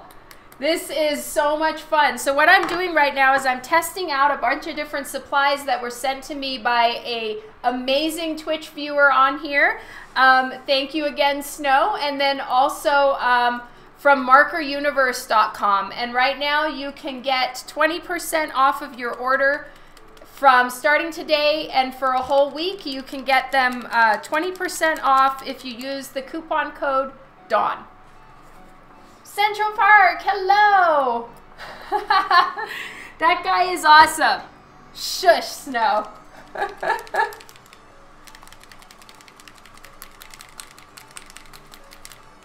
All right, so all of this piece has been done with the Winsor & Newton watercolor marker set.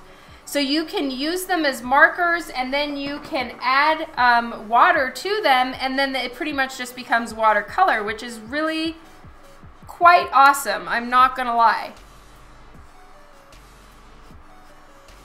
I can't say I liked that bronze paint. I would probably need to use it on something else.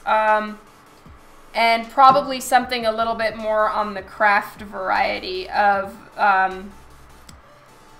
art. I don't know. I didn't, you know, you guys are getting my honest opinion. I'm not too into it at the moment. It could be that it's just not really something that I have a use case for. I'd say it would be better to use if you're doing like palette knife, like paintings. For me, it's not quite metallic enough or shiny enough to use as a glaze. I tried to glaze it in here and it's just kind of looking like a brown. So I can't say I'm loving it. I'm gonna try to fix the whole thing with the Jacquard Pinata Rich Gold, because this one really does have a lot of vibrancy and it'll be super pretty. This one, I think, for what I'm using right now, kind of let me down, but again, it's probably the use case in this case. I'm not using it for what it's intended. Oh, perfect. Thanks for answering that one, Snow. Sorry that I missed that.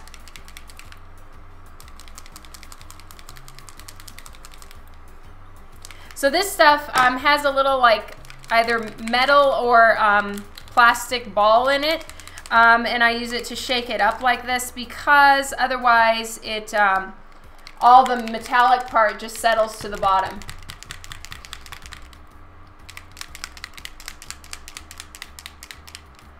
See you later, DC. Have a good one. All right, so I think some gold splatter on this is gonna just finish up the whole piece, and it'll get a nice smooshy, splattery look. And then I will be done, because now we need to move on to the alcohol-based markers and give those a shot.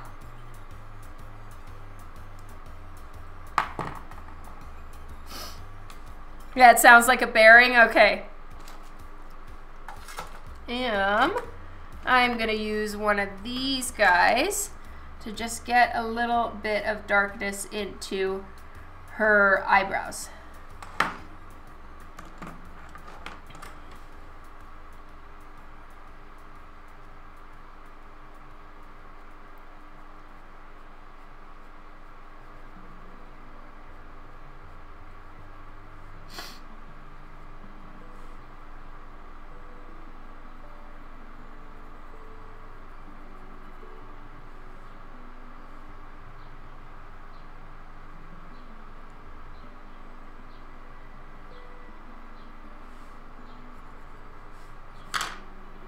Okay.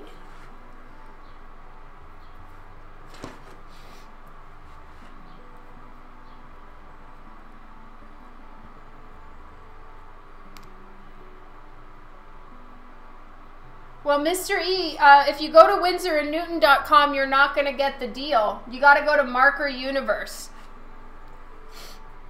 And you can get these markers at markeruniverse.com, and that's where you can use the coupon.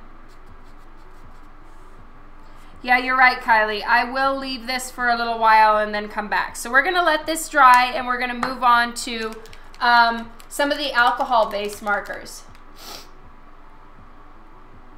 No, I haven't tried the graphite markers. We're going to do those next. Yes, markeruniverse.com. And if you use the coupon code DAWN, you get 20% off your order. All right, so I'm setting this to the side, and we're going to try out some of the graphite markers now. So I'm going to put these in their box because I love me my boxes.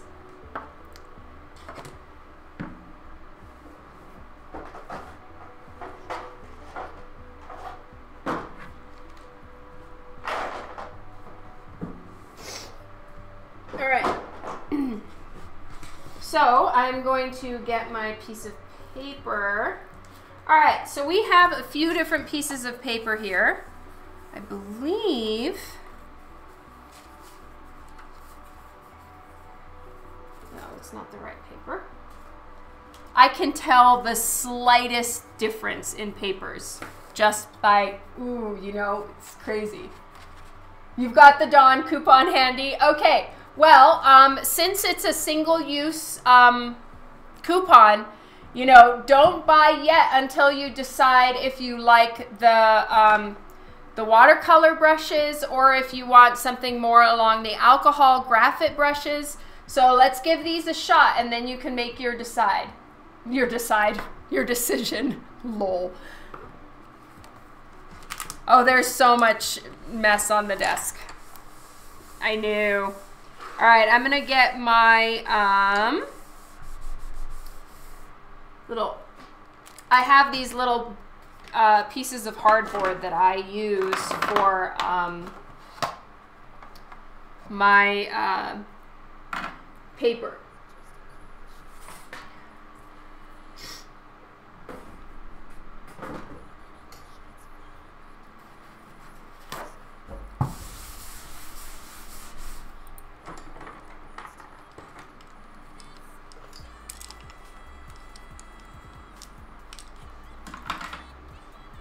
Just moving the watercolor situation away.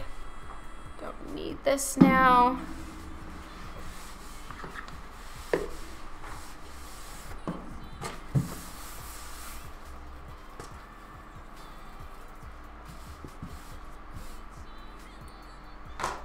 All right, there we go. So here I've got all the different graphite ones. Now these are, again, water-based markers, so I probably should have tried them on the Ivy piece to see what they're like. So I'll give those a shot just on another piece of watercolor paper, and we'll just test them out and see if the concept is essentially the same as the Ivy the Winsor and Newton watercolor ones. So we'll give those a test just on a little piece of paper. All right, so I guess we'll just try it on this. All right, so let's just do a quick little sketch of something. And we will try out these graphite markers. Now, guys, bear in mind, I only have these 4 colors. So I'm probably not going to be able to draw, I can't do Angela from Spawn because check it out. These are the colors I have. So I have purple and maroon and like a green, a light green and a dark green. So these are the only colors I have. Oh, okay, Joker is a decent idea. All right, let's do Joker.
Sorry guys, the cold has got me.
Okay, so I'm just lightening up my lines a little bit so that I can get a darker, just a little bit of a darker line art version of this. So I'm not going to bother doing a ton of inks on this, but we'll see if we need to.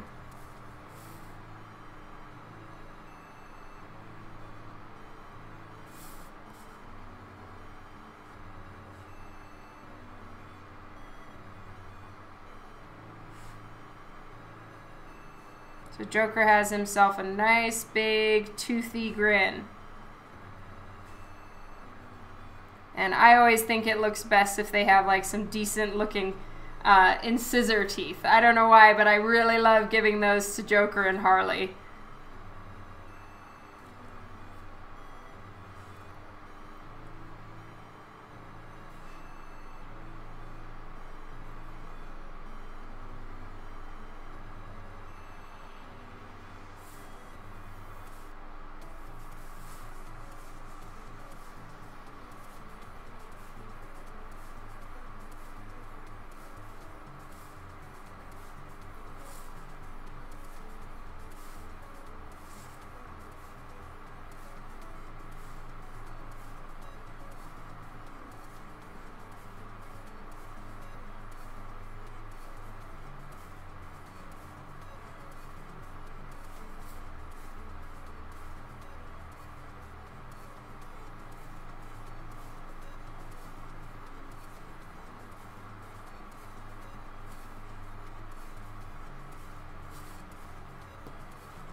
And then Joker always has a nice big old chin.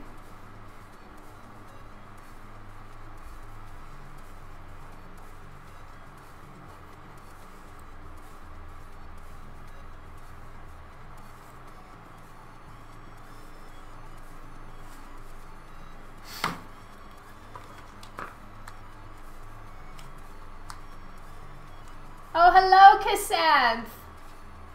And hello, Vic.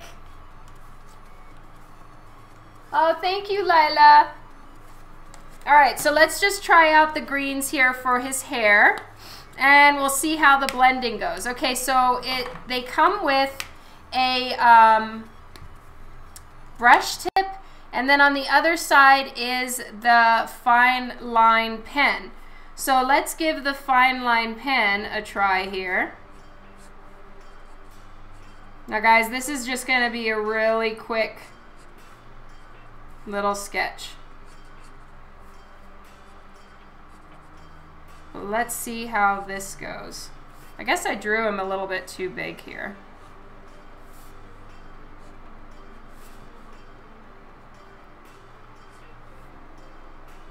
But if we try this and it actually works,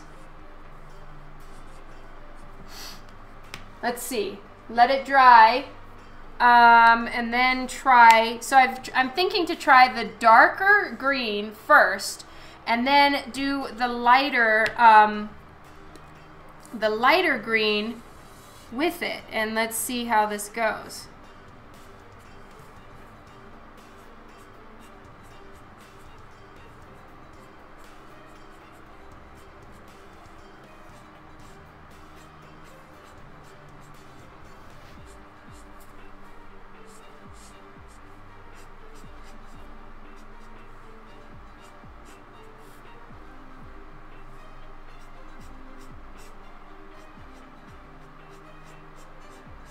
All right, and let's try blending it with this darker green.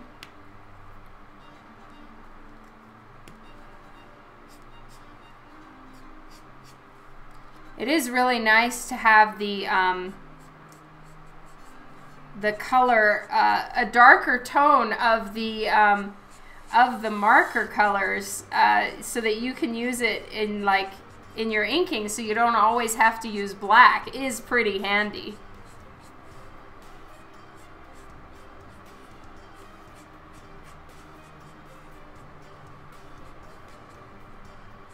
It's hard to really tell how they blend because I just don't have enough markers to really be able to tell. but it looks like their layering abilities are slightly better than Copic's.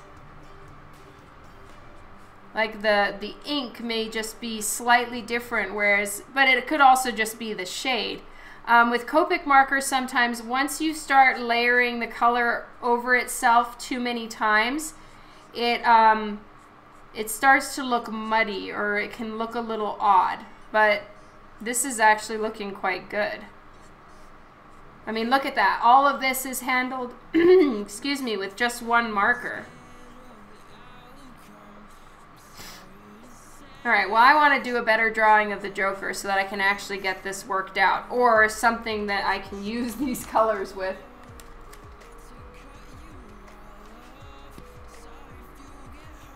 No, Kylie, the inking line doesn't seem to get pulled into the colors, or if it does, I guess it's close enough in tone that it doesn't seem to be causing any issues.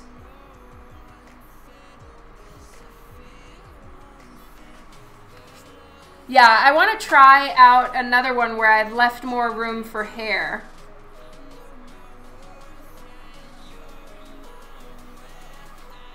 Oh no, the Joker definitely has his sideburns. They're there.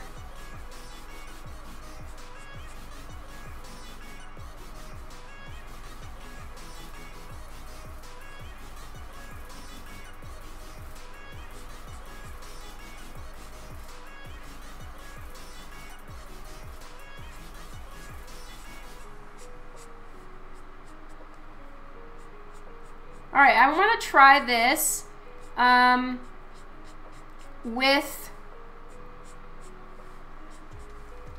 the Copic greens that are similar, and let's see how they work, and if you know, which one I think works better, or if they work together well. Let's give that a shot now. But I think this kind of shading, to be able to accomplish that with one marker, is pretty outstanding, actually.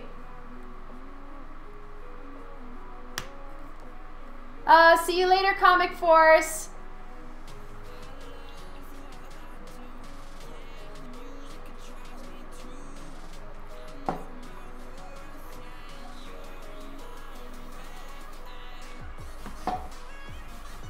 Yeah. All right. I'm going to turn that off for a little while. Thank you, Vic. It's going to take me a little while to get used to the size of the marker. And their indicator of which one is the brush tip is quite small.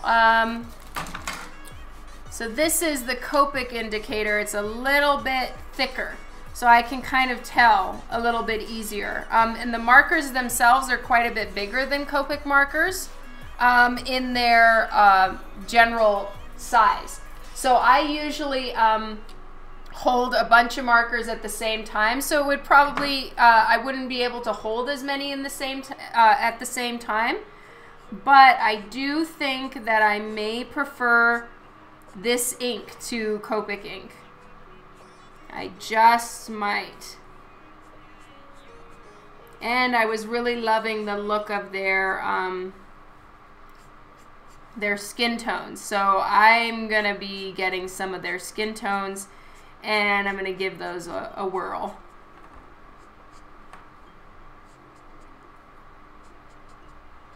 I'd say these will be harder for me to use because of how few I can hold in my hand. And I am not a small-handed person. I have got pretty big hands.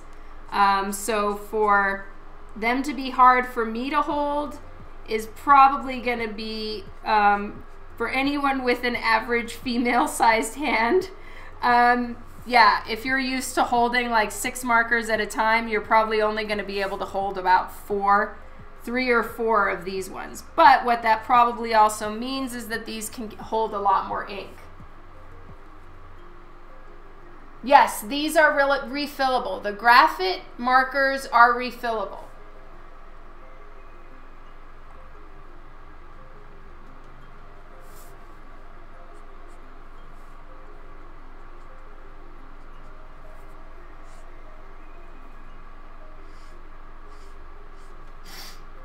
All right, let's see them.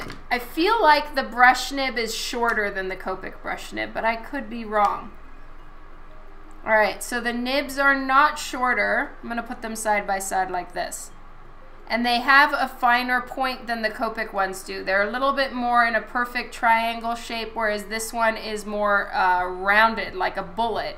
These ones are a lot more pointed. I don't know if you guys can see the difference. That's a good question, Mr. E. I don't know. I can't pull it out easily, like with the Copic one. Oh no, I can't pull that one out easily either. I don't want to break the marker. I don't know. But yes, Central Park, they are refillable. And also, look here, let me give you guys the link.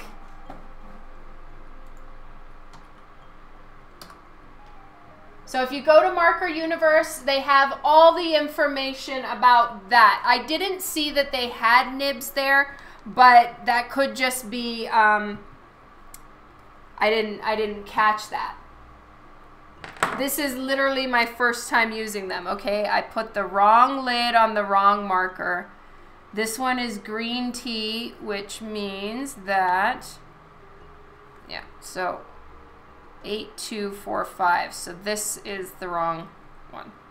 Okay. There we go.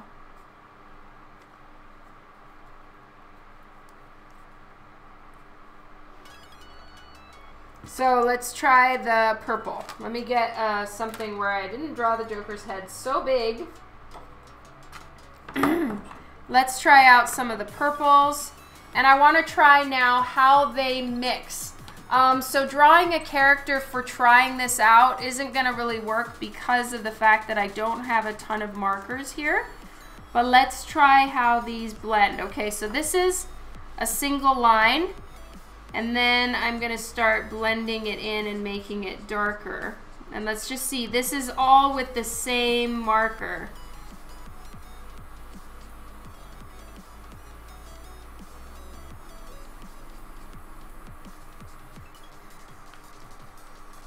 Now let's try, let me get my hex chart. I don't know how these are when they dry too. There are 3 interchangeable tips. Thank you so much, Jason. Jasonifies. That is awesome. We are using the graphite markers, and these ones are the brush ones, and they are the alcohol-based ones.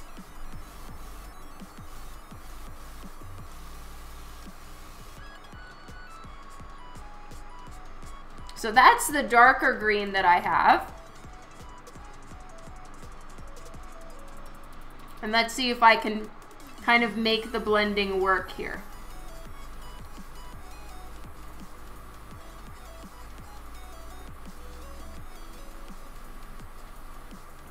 I'm kind of using the light green to lighten out the dark green and then to like darken itself, because they do seem to work over themselves quite well. So that's the same color on top of itself. This is number 82, oh no, let's do this. 8245. So it's pretty cool. You've got the color right there. And this one is color number 8270. 8270. There we go. And this one is 8245.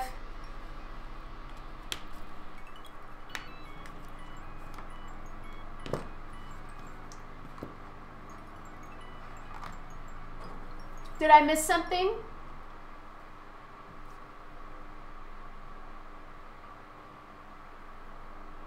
All right. Let's also try out how these are. I'm going to do a couple lines here and we're going to see how they're picked up. Okay, so me using this on the watercolor paper didn't really,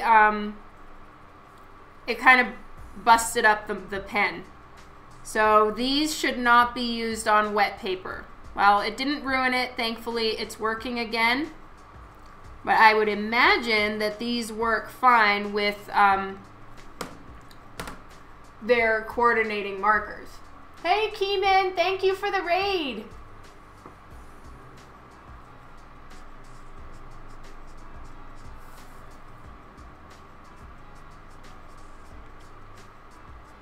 You know, Kylie, it's a really good point about their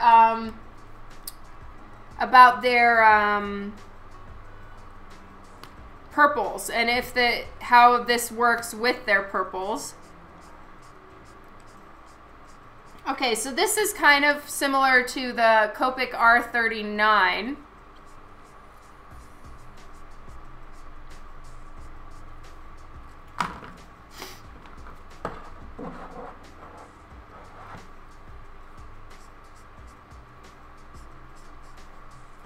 I'd say that their lids are not indicative of the color underneath. So 6153 is, it looks very light there and it's very dark here, though perhaps these are, they get a lot lighter once they dry. I guess we'll have to see. Hi, Keeman. I am testing new art supplies. So, right now I am using these markers. They're called Graphit, and they are, it's a brush marker, and they are alcohol based, and I'm trying them out just to see what they're like. And right now I have a coupon from Marker Universe where you can get all the different tools that I'm trying, well, all the markers that I'm trying for 20% off if you use the coupon code Dawn when you go to their website. So I'm going to give you a link to their website, and they made this coupon available to everyone who is on the Twitch stream. You can get all these different things I'm trying for 20% off. I don't know why I keep saying 25. Yes, they're similar to Copic markers. You can refill with them. You can refill them. You we've just learned you can interchange their nibs and use different, you can replace the nibs, all of those great things. And one side is a felt nib, you know, like a marker, like a pen, and then the other side is the brush. And then they also have one where it doesn't have a brush nib, but it has just your regular marker nib, and then the other side is a chisel tip. So they've got a few different marker options available to you. That's correct. Not as many colors, but honestly, I mean, who needs as many as Copic makes, in like, for real? All right, I am aggressively scribbling on this, and it hasn't budged. That is very, very impressive. But the real test is if it'll work on Express-It blending cards. So that is what we need to try now. If it doesn't bleed on Express-It blending card, then we are golden. Let's see, I actually think those light pieces of paper were... Hold please. Yeah, this is Express-It blending card, so I already have a piece cut. Hallelujah. All right, let's test it on this.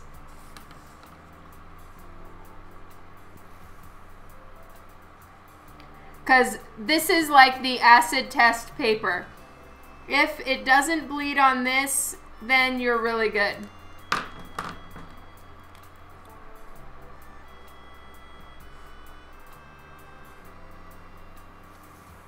So I tried it with the 0.2 and the 0.5. So this is the 0.5.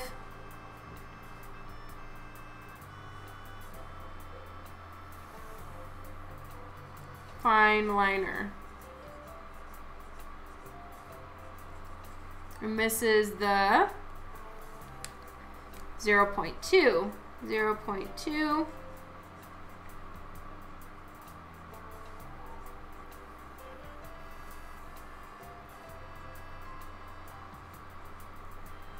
All right, so those are the 2 pens that I have, and this is on Express-It blending card.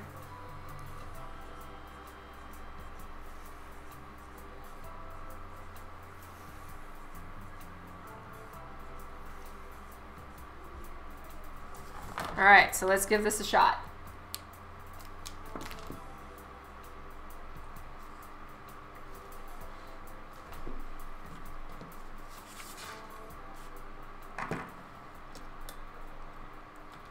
So this is kind of the lightest color I have. So I'm going to mostly use this green tone just because the other ones are quite dark. It's going to be hard to see any bleed even if even if it does bleed, you won't see it. So I'm going to use this one, and let's try the graphic markers on this side, and let's try some Copic marker on the other side just to give it a fair whirl, just in case you decide to get these pens but are going to maybe use it with Copic marker. You'll want to know if it's going to bleed with Copic marker. So I'm going to test it with both. Let's do B12 for Copic and 8245 for the Graphit pens. So we are testing Graphit pens here, and we're testing Graphit marker and Copic marker. So here goes. Now I've let it dry for a little while, but not that long. Thank you so much for the raid again, Keeman. Thank you so much, and have a great evening. All right, here we go.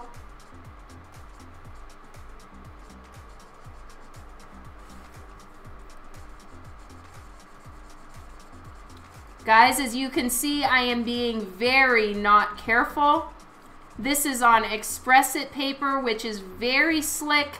So even the best of pens tend to bleed on this stuff. But check it out.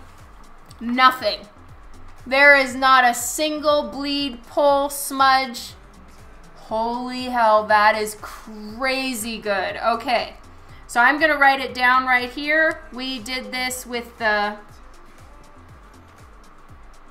Graphit brush marker.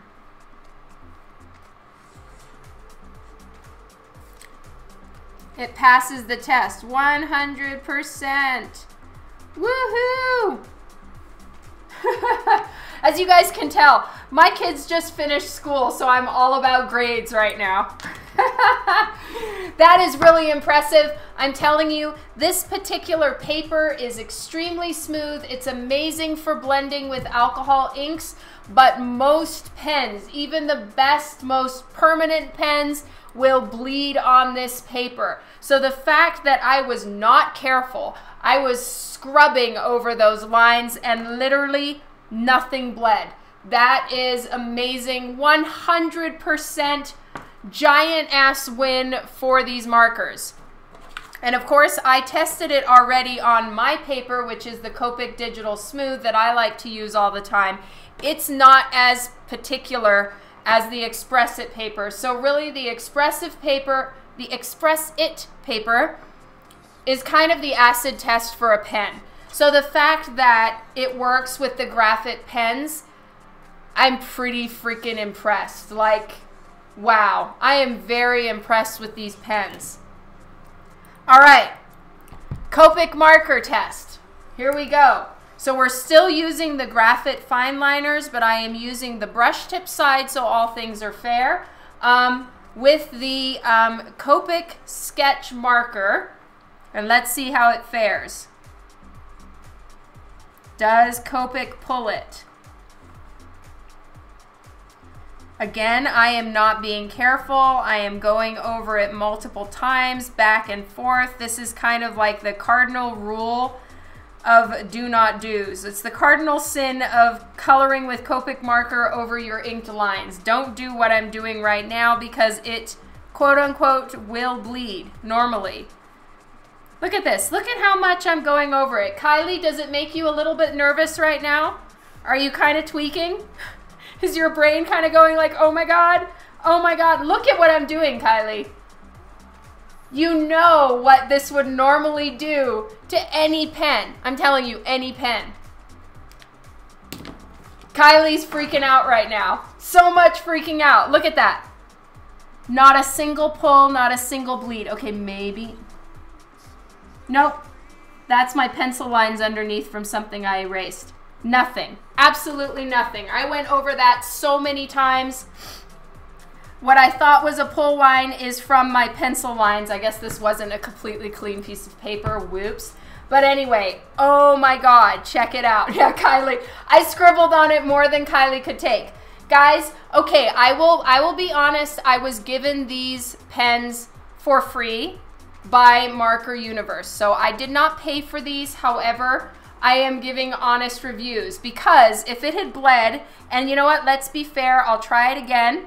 On a clean piece of paper. I will take out a brand new one and we'll do one more test. But I went over that so much with the Copic marker and it didn't bleed. I mean, with any other pen, to prove my point, let's do it with a Faber-Castell. Now, okay, I love these pens, so I'm not trying to diss Faber-Castell right now because these are pretty much my favorite inking pens. If I want a really clean line, I'll use these.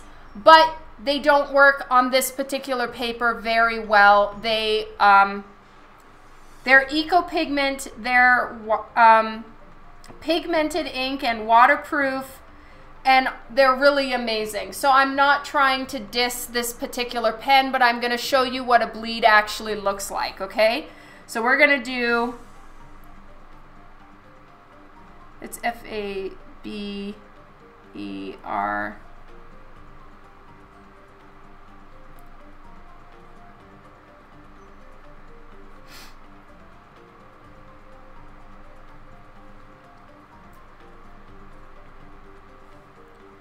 All right, so I do love these pens, but generally you have to be pretty careful with these pens because they can bleed on this paper. So I'm going to leave it for the same-ish amount of time, and let's choose a BV11. So I'm going to write on this one, Copic B12, B12. And now we're going to try BV11. Yellow? You want me to try yellow? Okay. That's actually a good idea. All right. We're going to do Y13. It is lemon yellow, as per Kylie's request. All right. So let's try this out. I think it's been about the same amount of time. So let's see how this works. Yeah, Kylie is going to stress out. Honestly, I'm a little bit stressed out about my nib because I have a feeling this is going to fuck it up. But we'll see. Maybe, you know, it's just a really nice warm day and everything is going to be color fast. But let's see. Check it out. That is what a bleeding pen looks like. This is why Kylie was freaking out, because this is what normally happens when you go over it as much as I am right now. Do you see all the little streaks and bleeds? This is normal.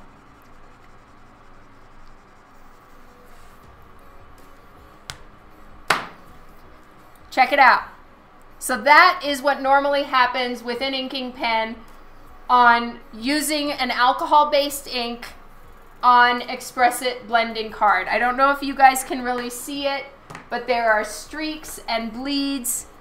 That's why these are just getting 100% recommended. The nibs are very nice. They're really good. All right, let's do, for all fairness, let's now try the Copic multi-liner pens in 0.3.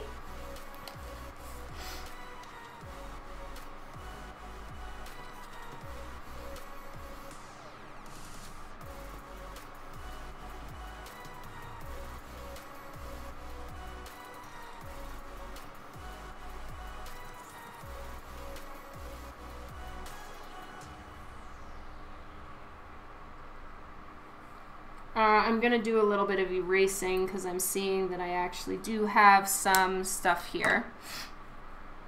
Let's get out my cutesy little thing. One is not like the other. That is correct. All right, so I'm just erasing my pencil lines, which actually aren't near any of the line art. So I'm not erasing over the inked lines. I'm only erasing where I see some ghost pencils.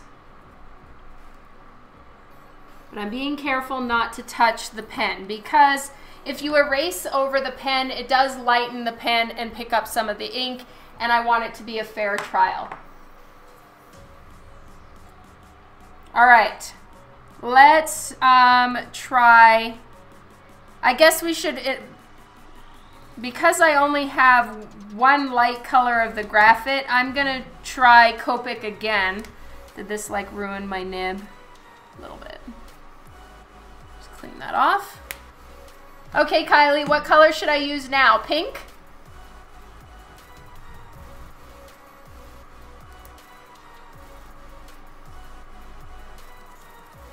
All right, pink, here we go. So I'm using RV32 by Copic. Are you ready?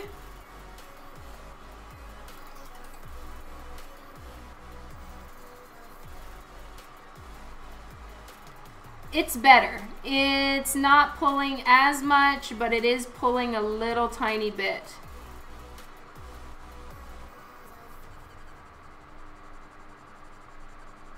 See, there's a little pull right there. This marker is a little bit dry.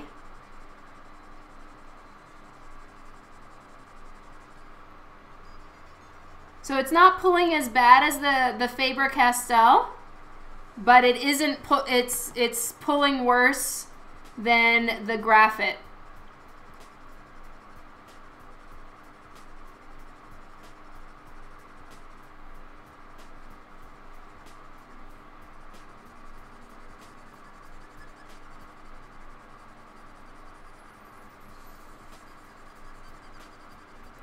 Yeah, I'm seeing little ghost lines coming out.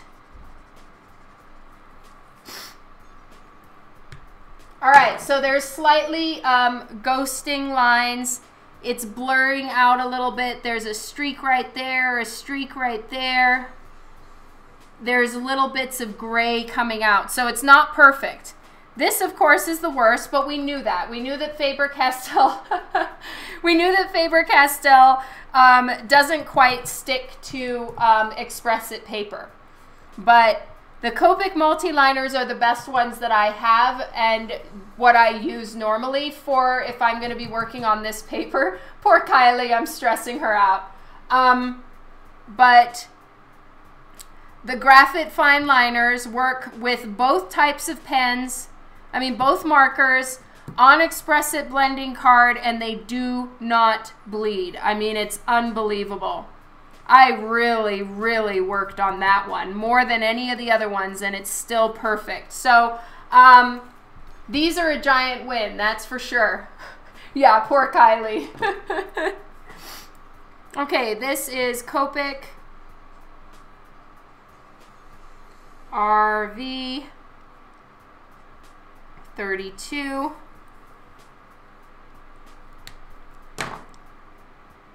And this one is Copic Y13.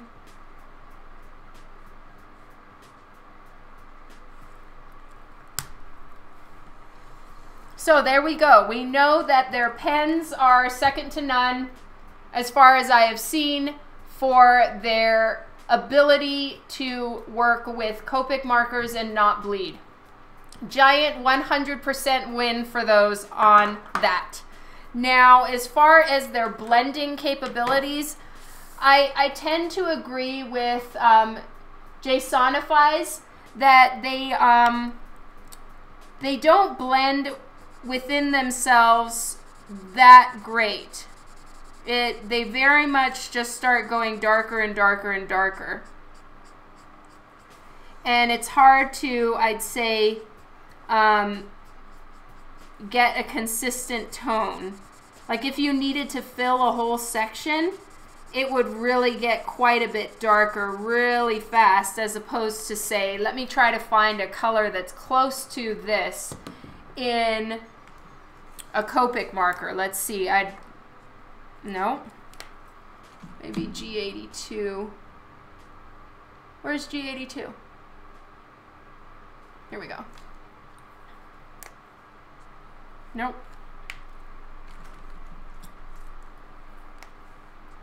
Nope.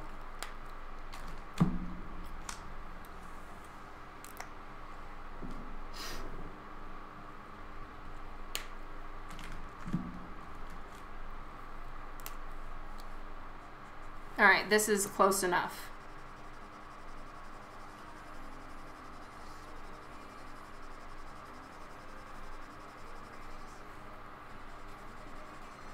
This is a dry marker, but I feel like it doesn't get quite as dark quite as fast.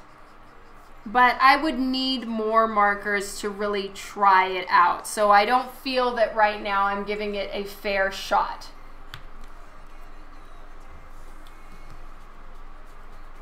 Now, granted, it's not exactly the same tone. I'm trying to find, I don't really have something that is representative of the exact color.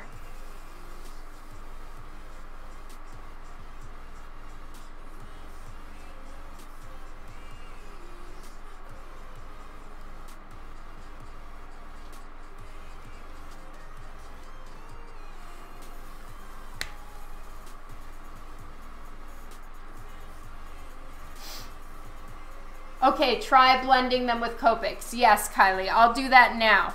All right, so these are the Copics that I have, and I need to try to find something comparable to these tones. I guess our...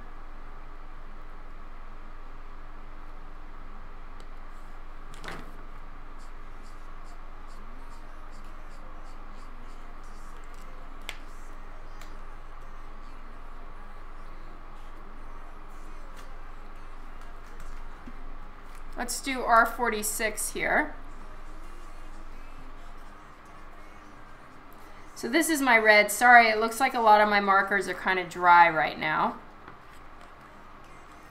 And this is kind of a tone that I would use as a shadow in the reds.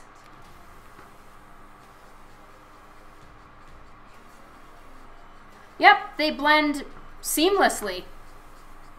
So if you say, you know, they have a tone that you prefer, they actually blend really nicely with Copic. So you can interchange the two colors, no problem. I've never tried the touch markers.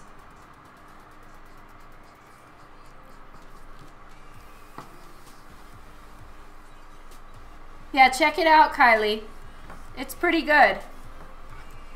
So they blend well with one another, which is good. Let's try a little bit more of the green blending. So I'm going to do the YG03 by Copic, and then try blending it with this, it's Green Tea by Graphit.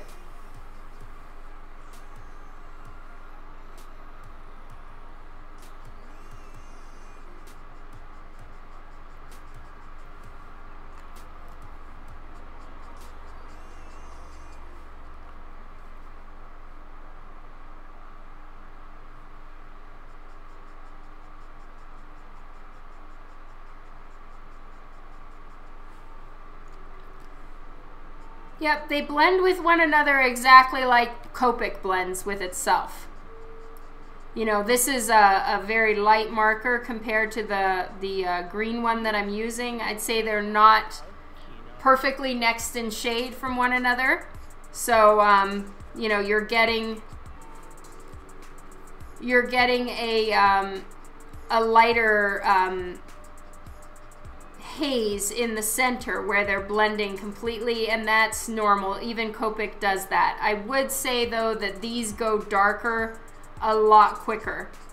They don't kind of blend into themselves the same as Copic does, but you can get by. Maybe you won't have as smooth of a blend, but you will have more color options with the Graphits, because you won't have to get 3 colors. You can pretty much just get 1 and level it.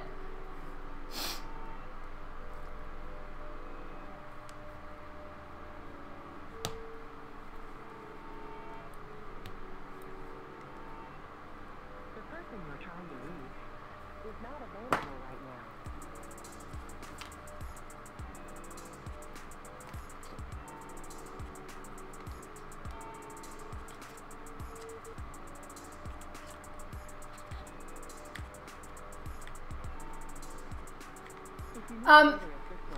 I'm not sure what do you mean, Brian?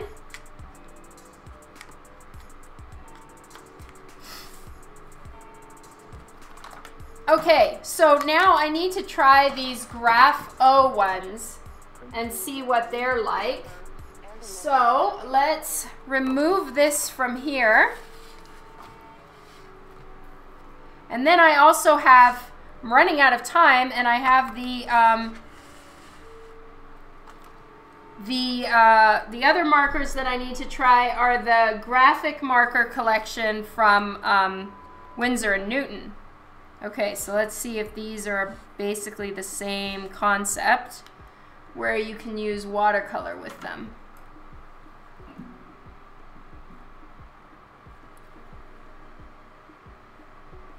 Yep.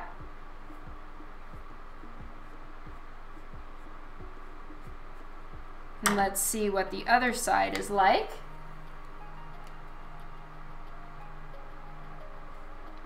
Okay, so then this is the fine line side. So say you wanted to do some detail, but then you wanted to blend it out.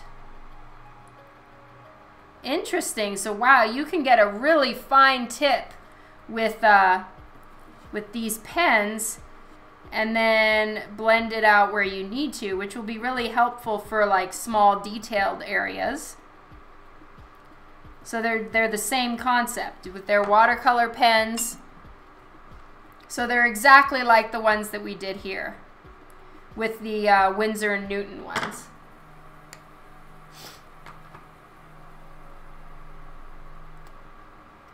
Oh, you think they have more?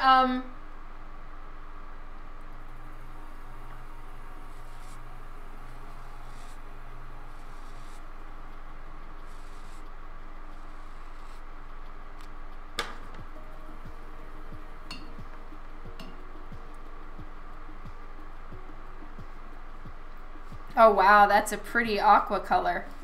Check that out. Let's try some splatters of water over it and see how that looks. No, it's the same paper.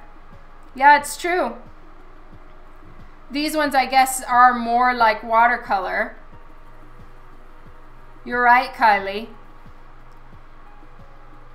Okay, so yeah, the Graph O ones are activated by water much more. You're right, Kylie.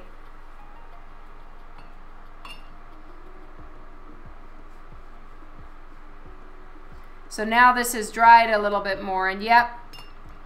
Okay, so these ones pull with the water more than the Winsor & Newton ones do.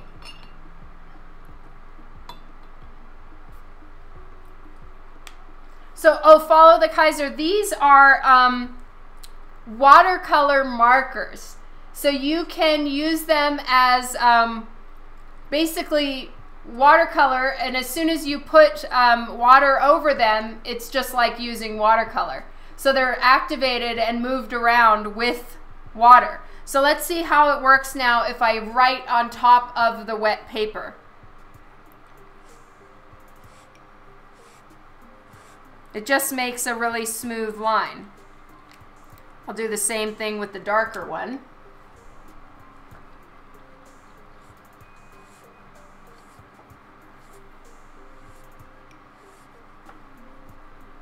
Yeah, that's pretty cool. All right, so these are the Graph O twin-tipped water-based markers. So they've got, let me see how many different markers they have in this particular range. The Graphit.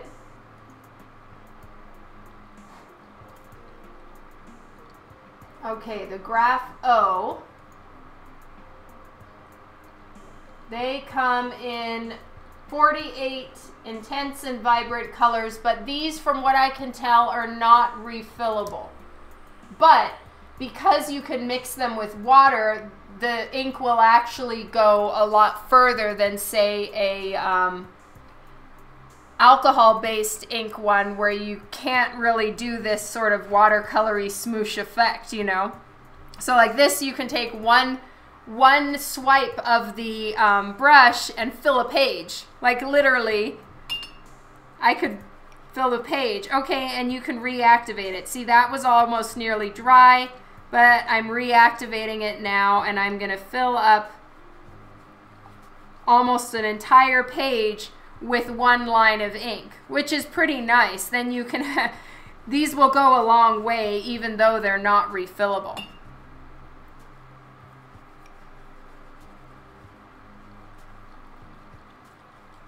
Now with a darker color, it's stuck in this one spot. So you will have places where, you know, it's not going to blend completely, and I guess just keep that in mind in your work. Make sure if you're gonna leave a line for a while, have it in a place you want it.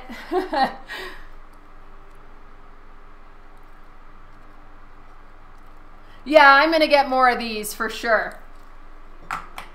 Okay, so now the last thing we need to try is the Winsor & Newton alcohol ink paper markers. So these come with another little pad in here, so I'll just use this. And we'll see how these mix with Copic markers. Now these ones, well, the Copic and the Graphit, these ones are not refillable either. So the Graphit and the Copic are refillable, and even though these ones are the same concept as being alcohol ink, I believe, they are not refillable. So they're a little bit more like the Prismacolors, I'd imagine.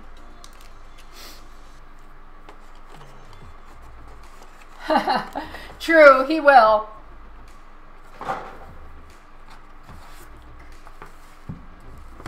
All right. Extra smooth surface. That does make me happy. Ooh, yes. All right, so let's read a little bit about these, see what they're like. Okay, why choose graphic markers? Winsor & Newton Pro markers are high-quality, alcohol-based graphic markers that come twin-tipped with a broad chisel nib and a fine bullet nib, offering a variation of marks. They are intermixable with alcohol-based translucent inks and can be used on ink-resistant surfaces like acetate, glass, plastic, and wood. The color dyes used ensure outstanding vibrancy and smooth blending, leaving a streak-free coverage unlike ordinary felt pens. Okay, and this is the color range that came in the set. So you can layer the colors and all of that stuff. So let's see, maybe we can create some shades even though I don't have the usual set of 3 that I work with normally.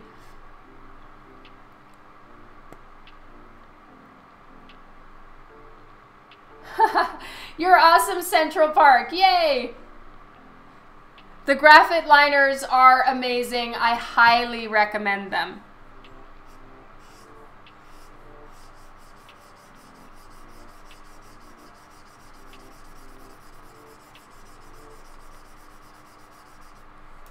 All right, let's see if I can do a little bit of blending here. So these come with a chisel tip and a fine tip. They don't come with a brush tip, which is what I normally use. Let's see how they blend within each other.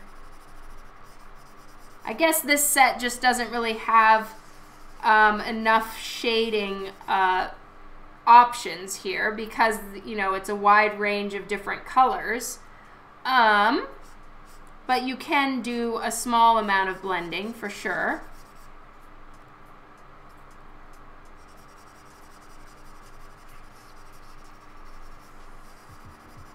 The colors are very nice and vibrant. Let's see how they mix with Copic, for instance. So let me get the Y13 maybe. Yeah. Okay, so I'm going to try the Y13 by Copic, which is a little bit lighter. And then the yellow here. For me, though, having a brush tip is vital. I don't know that I would be able to work with a chisel tip personally. But, I mean, there's a lot of artists like Adam Hughes. He uses the Copic original markers, and they are exactly like this, where they have this nib and a chisel tip. And he does, like, the most amazing blending ever. And he, at least from the tutorials I've watched from him online, he exclusively uses the chisel tip. So it is incredibly possible to do blending with the chisel tip. I just haven't really done it. Yeah. For me, it's I would need the brush tip personally. And as far as I know, these are not refillable. But for some people, that's not a deal breaker. But they do blend very nicely with Copic marker. So in the center is the Pro marker, which actually has a very nice vibrant color. And then on the outside, on either side, is Copic. And they blend just fine.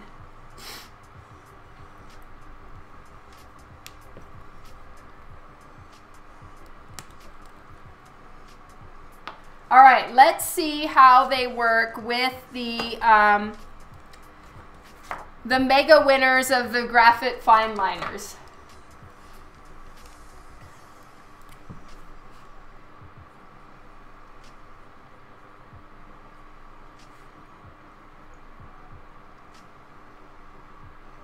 And this is the 0.5.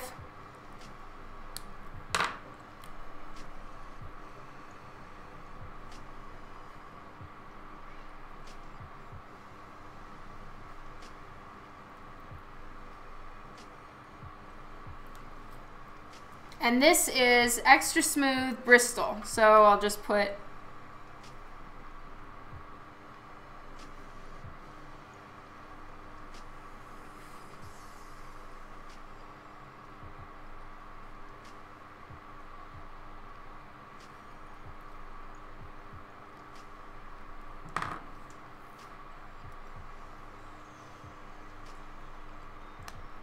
You added 0.3 and 0.5. Okay, I'm doing 0.2, and it's a really nice thin. Mr. E, do they have 0.2, or do you think you would want 0.3? This is 0.2, and this is 0.5. I don't have a 0.3 to show you. All right, so I'm going to try this one with Copic, and that one I'll do with the Pro marker.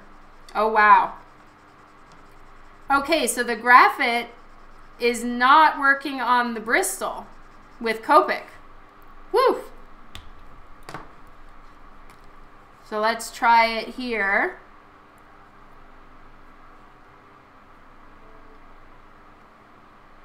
I don't think it's going to stick. Check it out.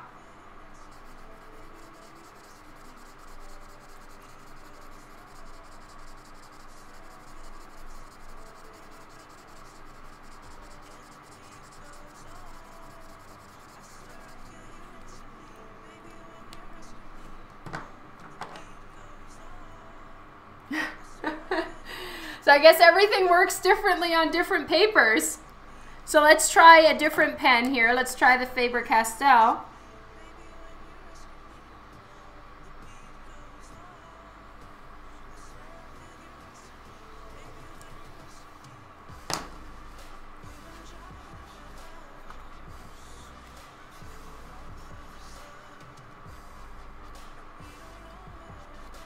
With the graphic marker. Okay, Let's try it with the graphite marker.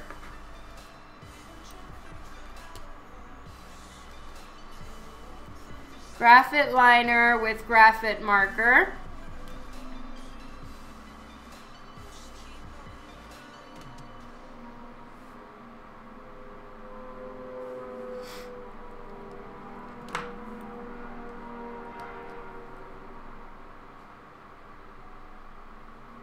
All right, let's give them a second to dry.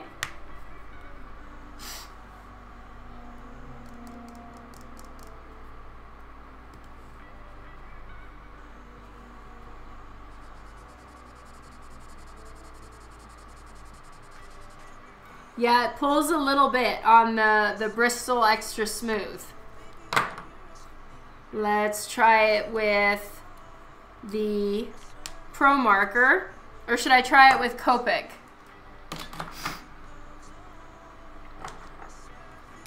See how my nib is doing. It's all right. Okay, so this is the Faber-Castell. Yep. Now, you know what? To be fair, I'm going to try it on my board here, which is the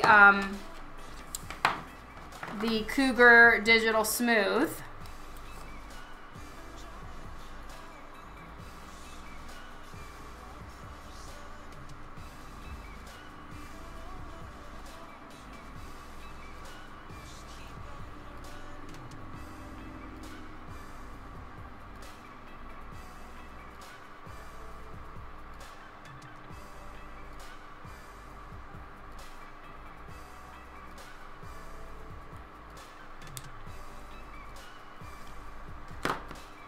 Hi, Sarah.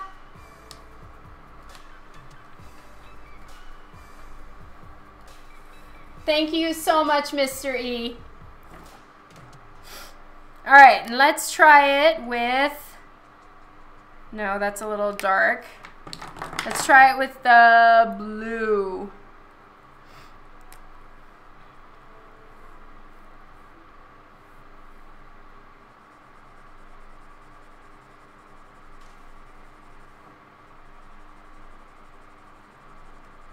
Okay, so it smears a little bit on my paper too with the Copic, but it works unbelievable on the Express It paper, which makes me so confused. Now, to be fair, maybe, I don't know, I'm not leaving it long enough, so I'm going to try, let's try the Copic one.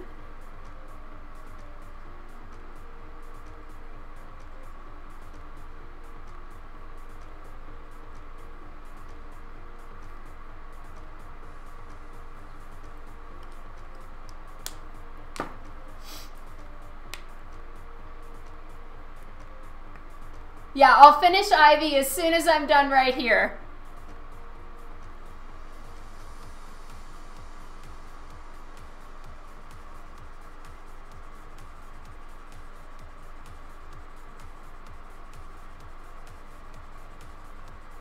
All right, so even the Copic multi-liner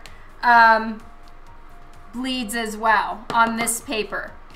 And here the Copic multi-liner bleeds a little bit, but not as bad. The Faber-Castell bleeds super bad, and the graphite liner is perfect. So, nothing works perfectly everywhere, but the graphite liner wins on the Express It and the blending card.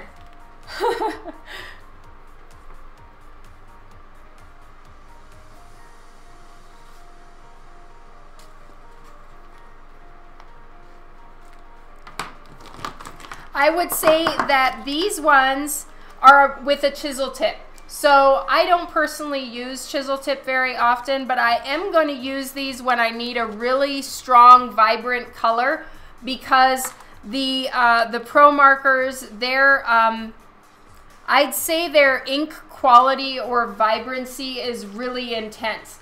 And because they blend with Copic marker rather well, I will use them for sure.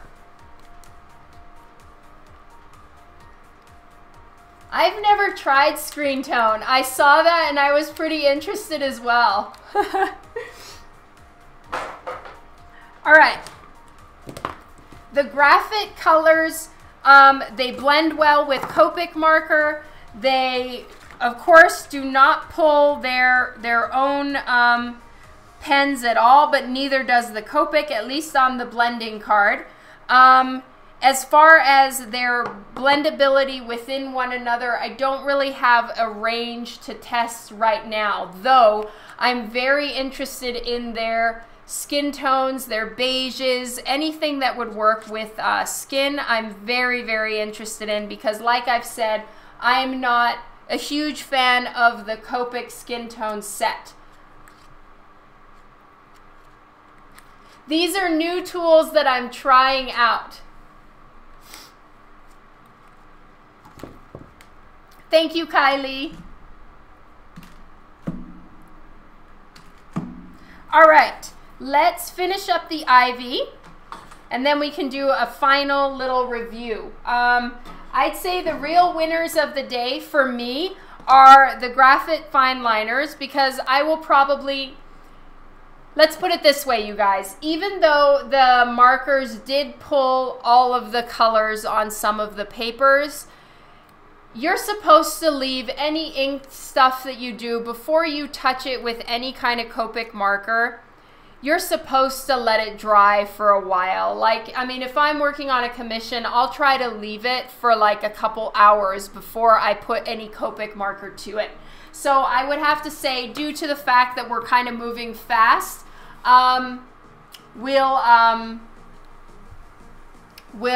we're not giving any of the pens a fair shot on the papers. That being said, the fact that these work on the Express-It paper or Copic paper so well is unbelievable. But the way that everything has struggled on the other pieces of paper, really, I didn't give anything a fair shake by letting it dry for long enough.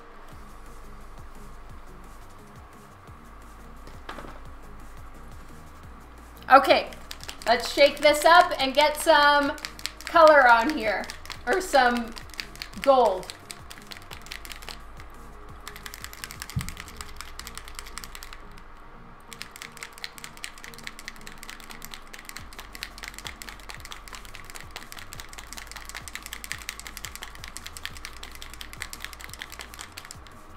I'm doing great, Volusia.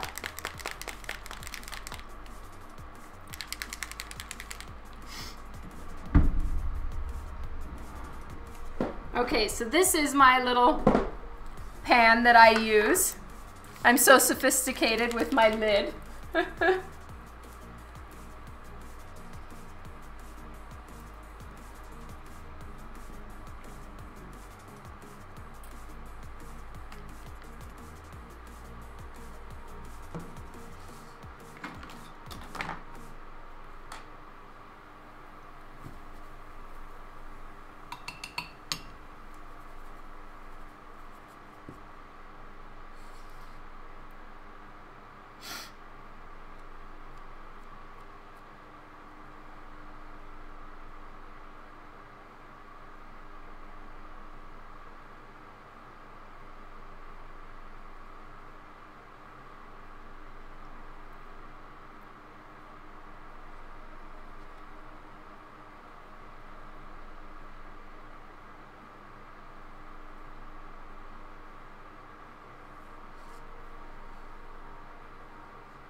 So this is some stuff I bought online, and it's called Pinata Rich Gold, and it's by Jacquard, Jaqurd, and it's an alcohol-based metallic paint, and this stuff is powerful, man.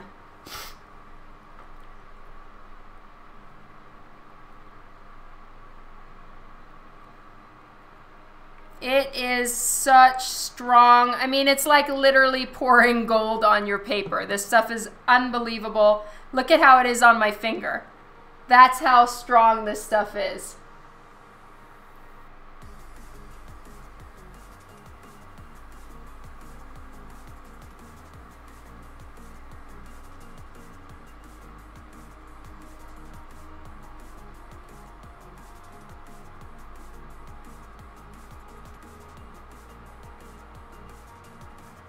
Let's just make some full gold leaves here.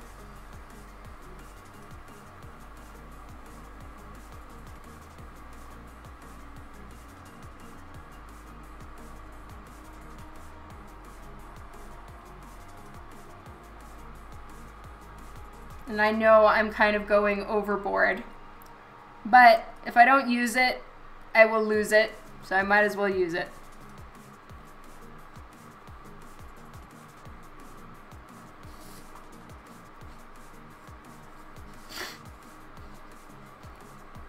There we go.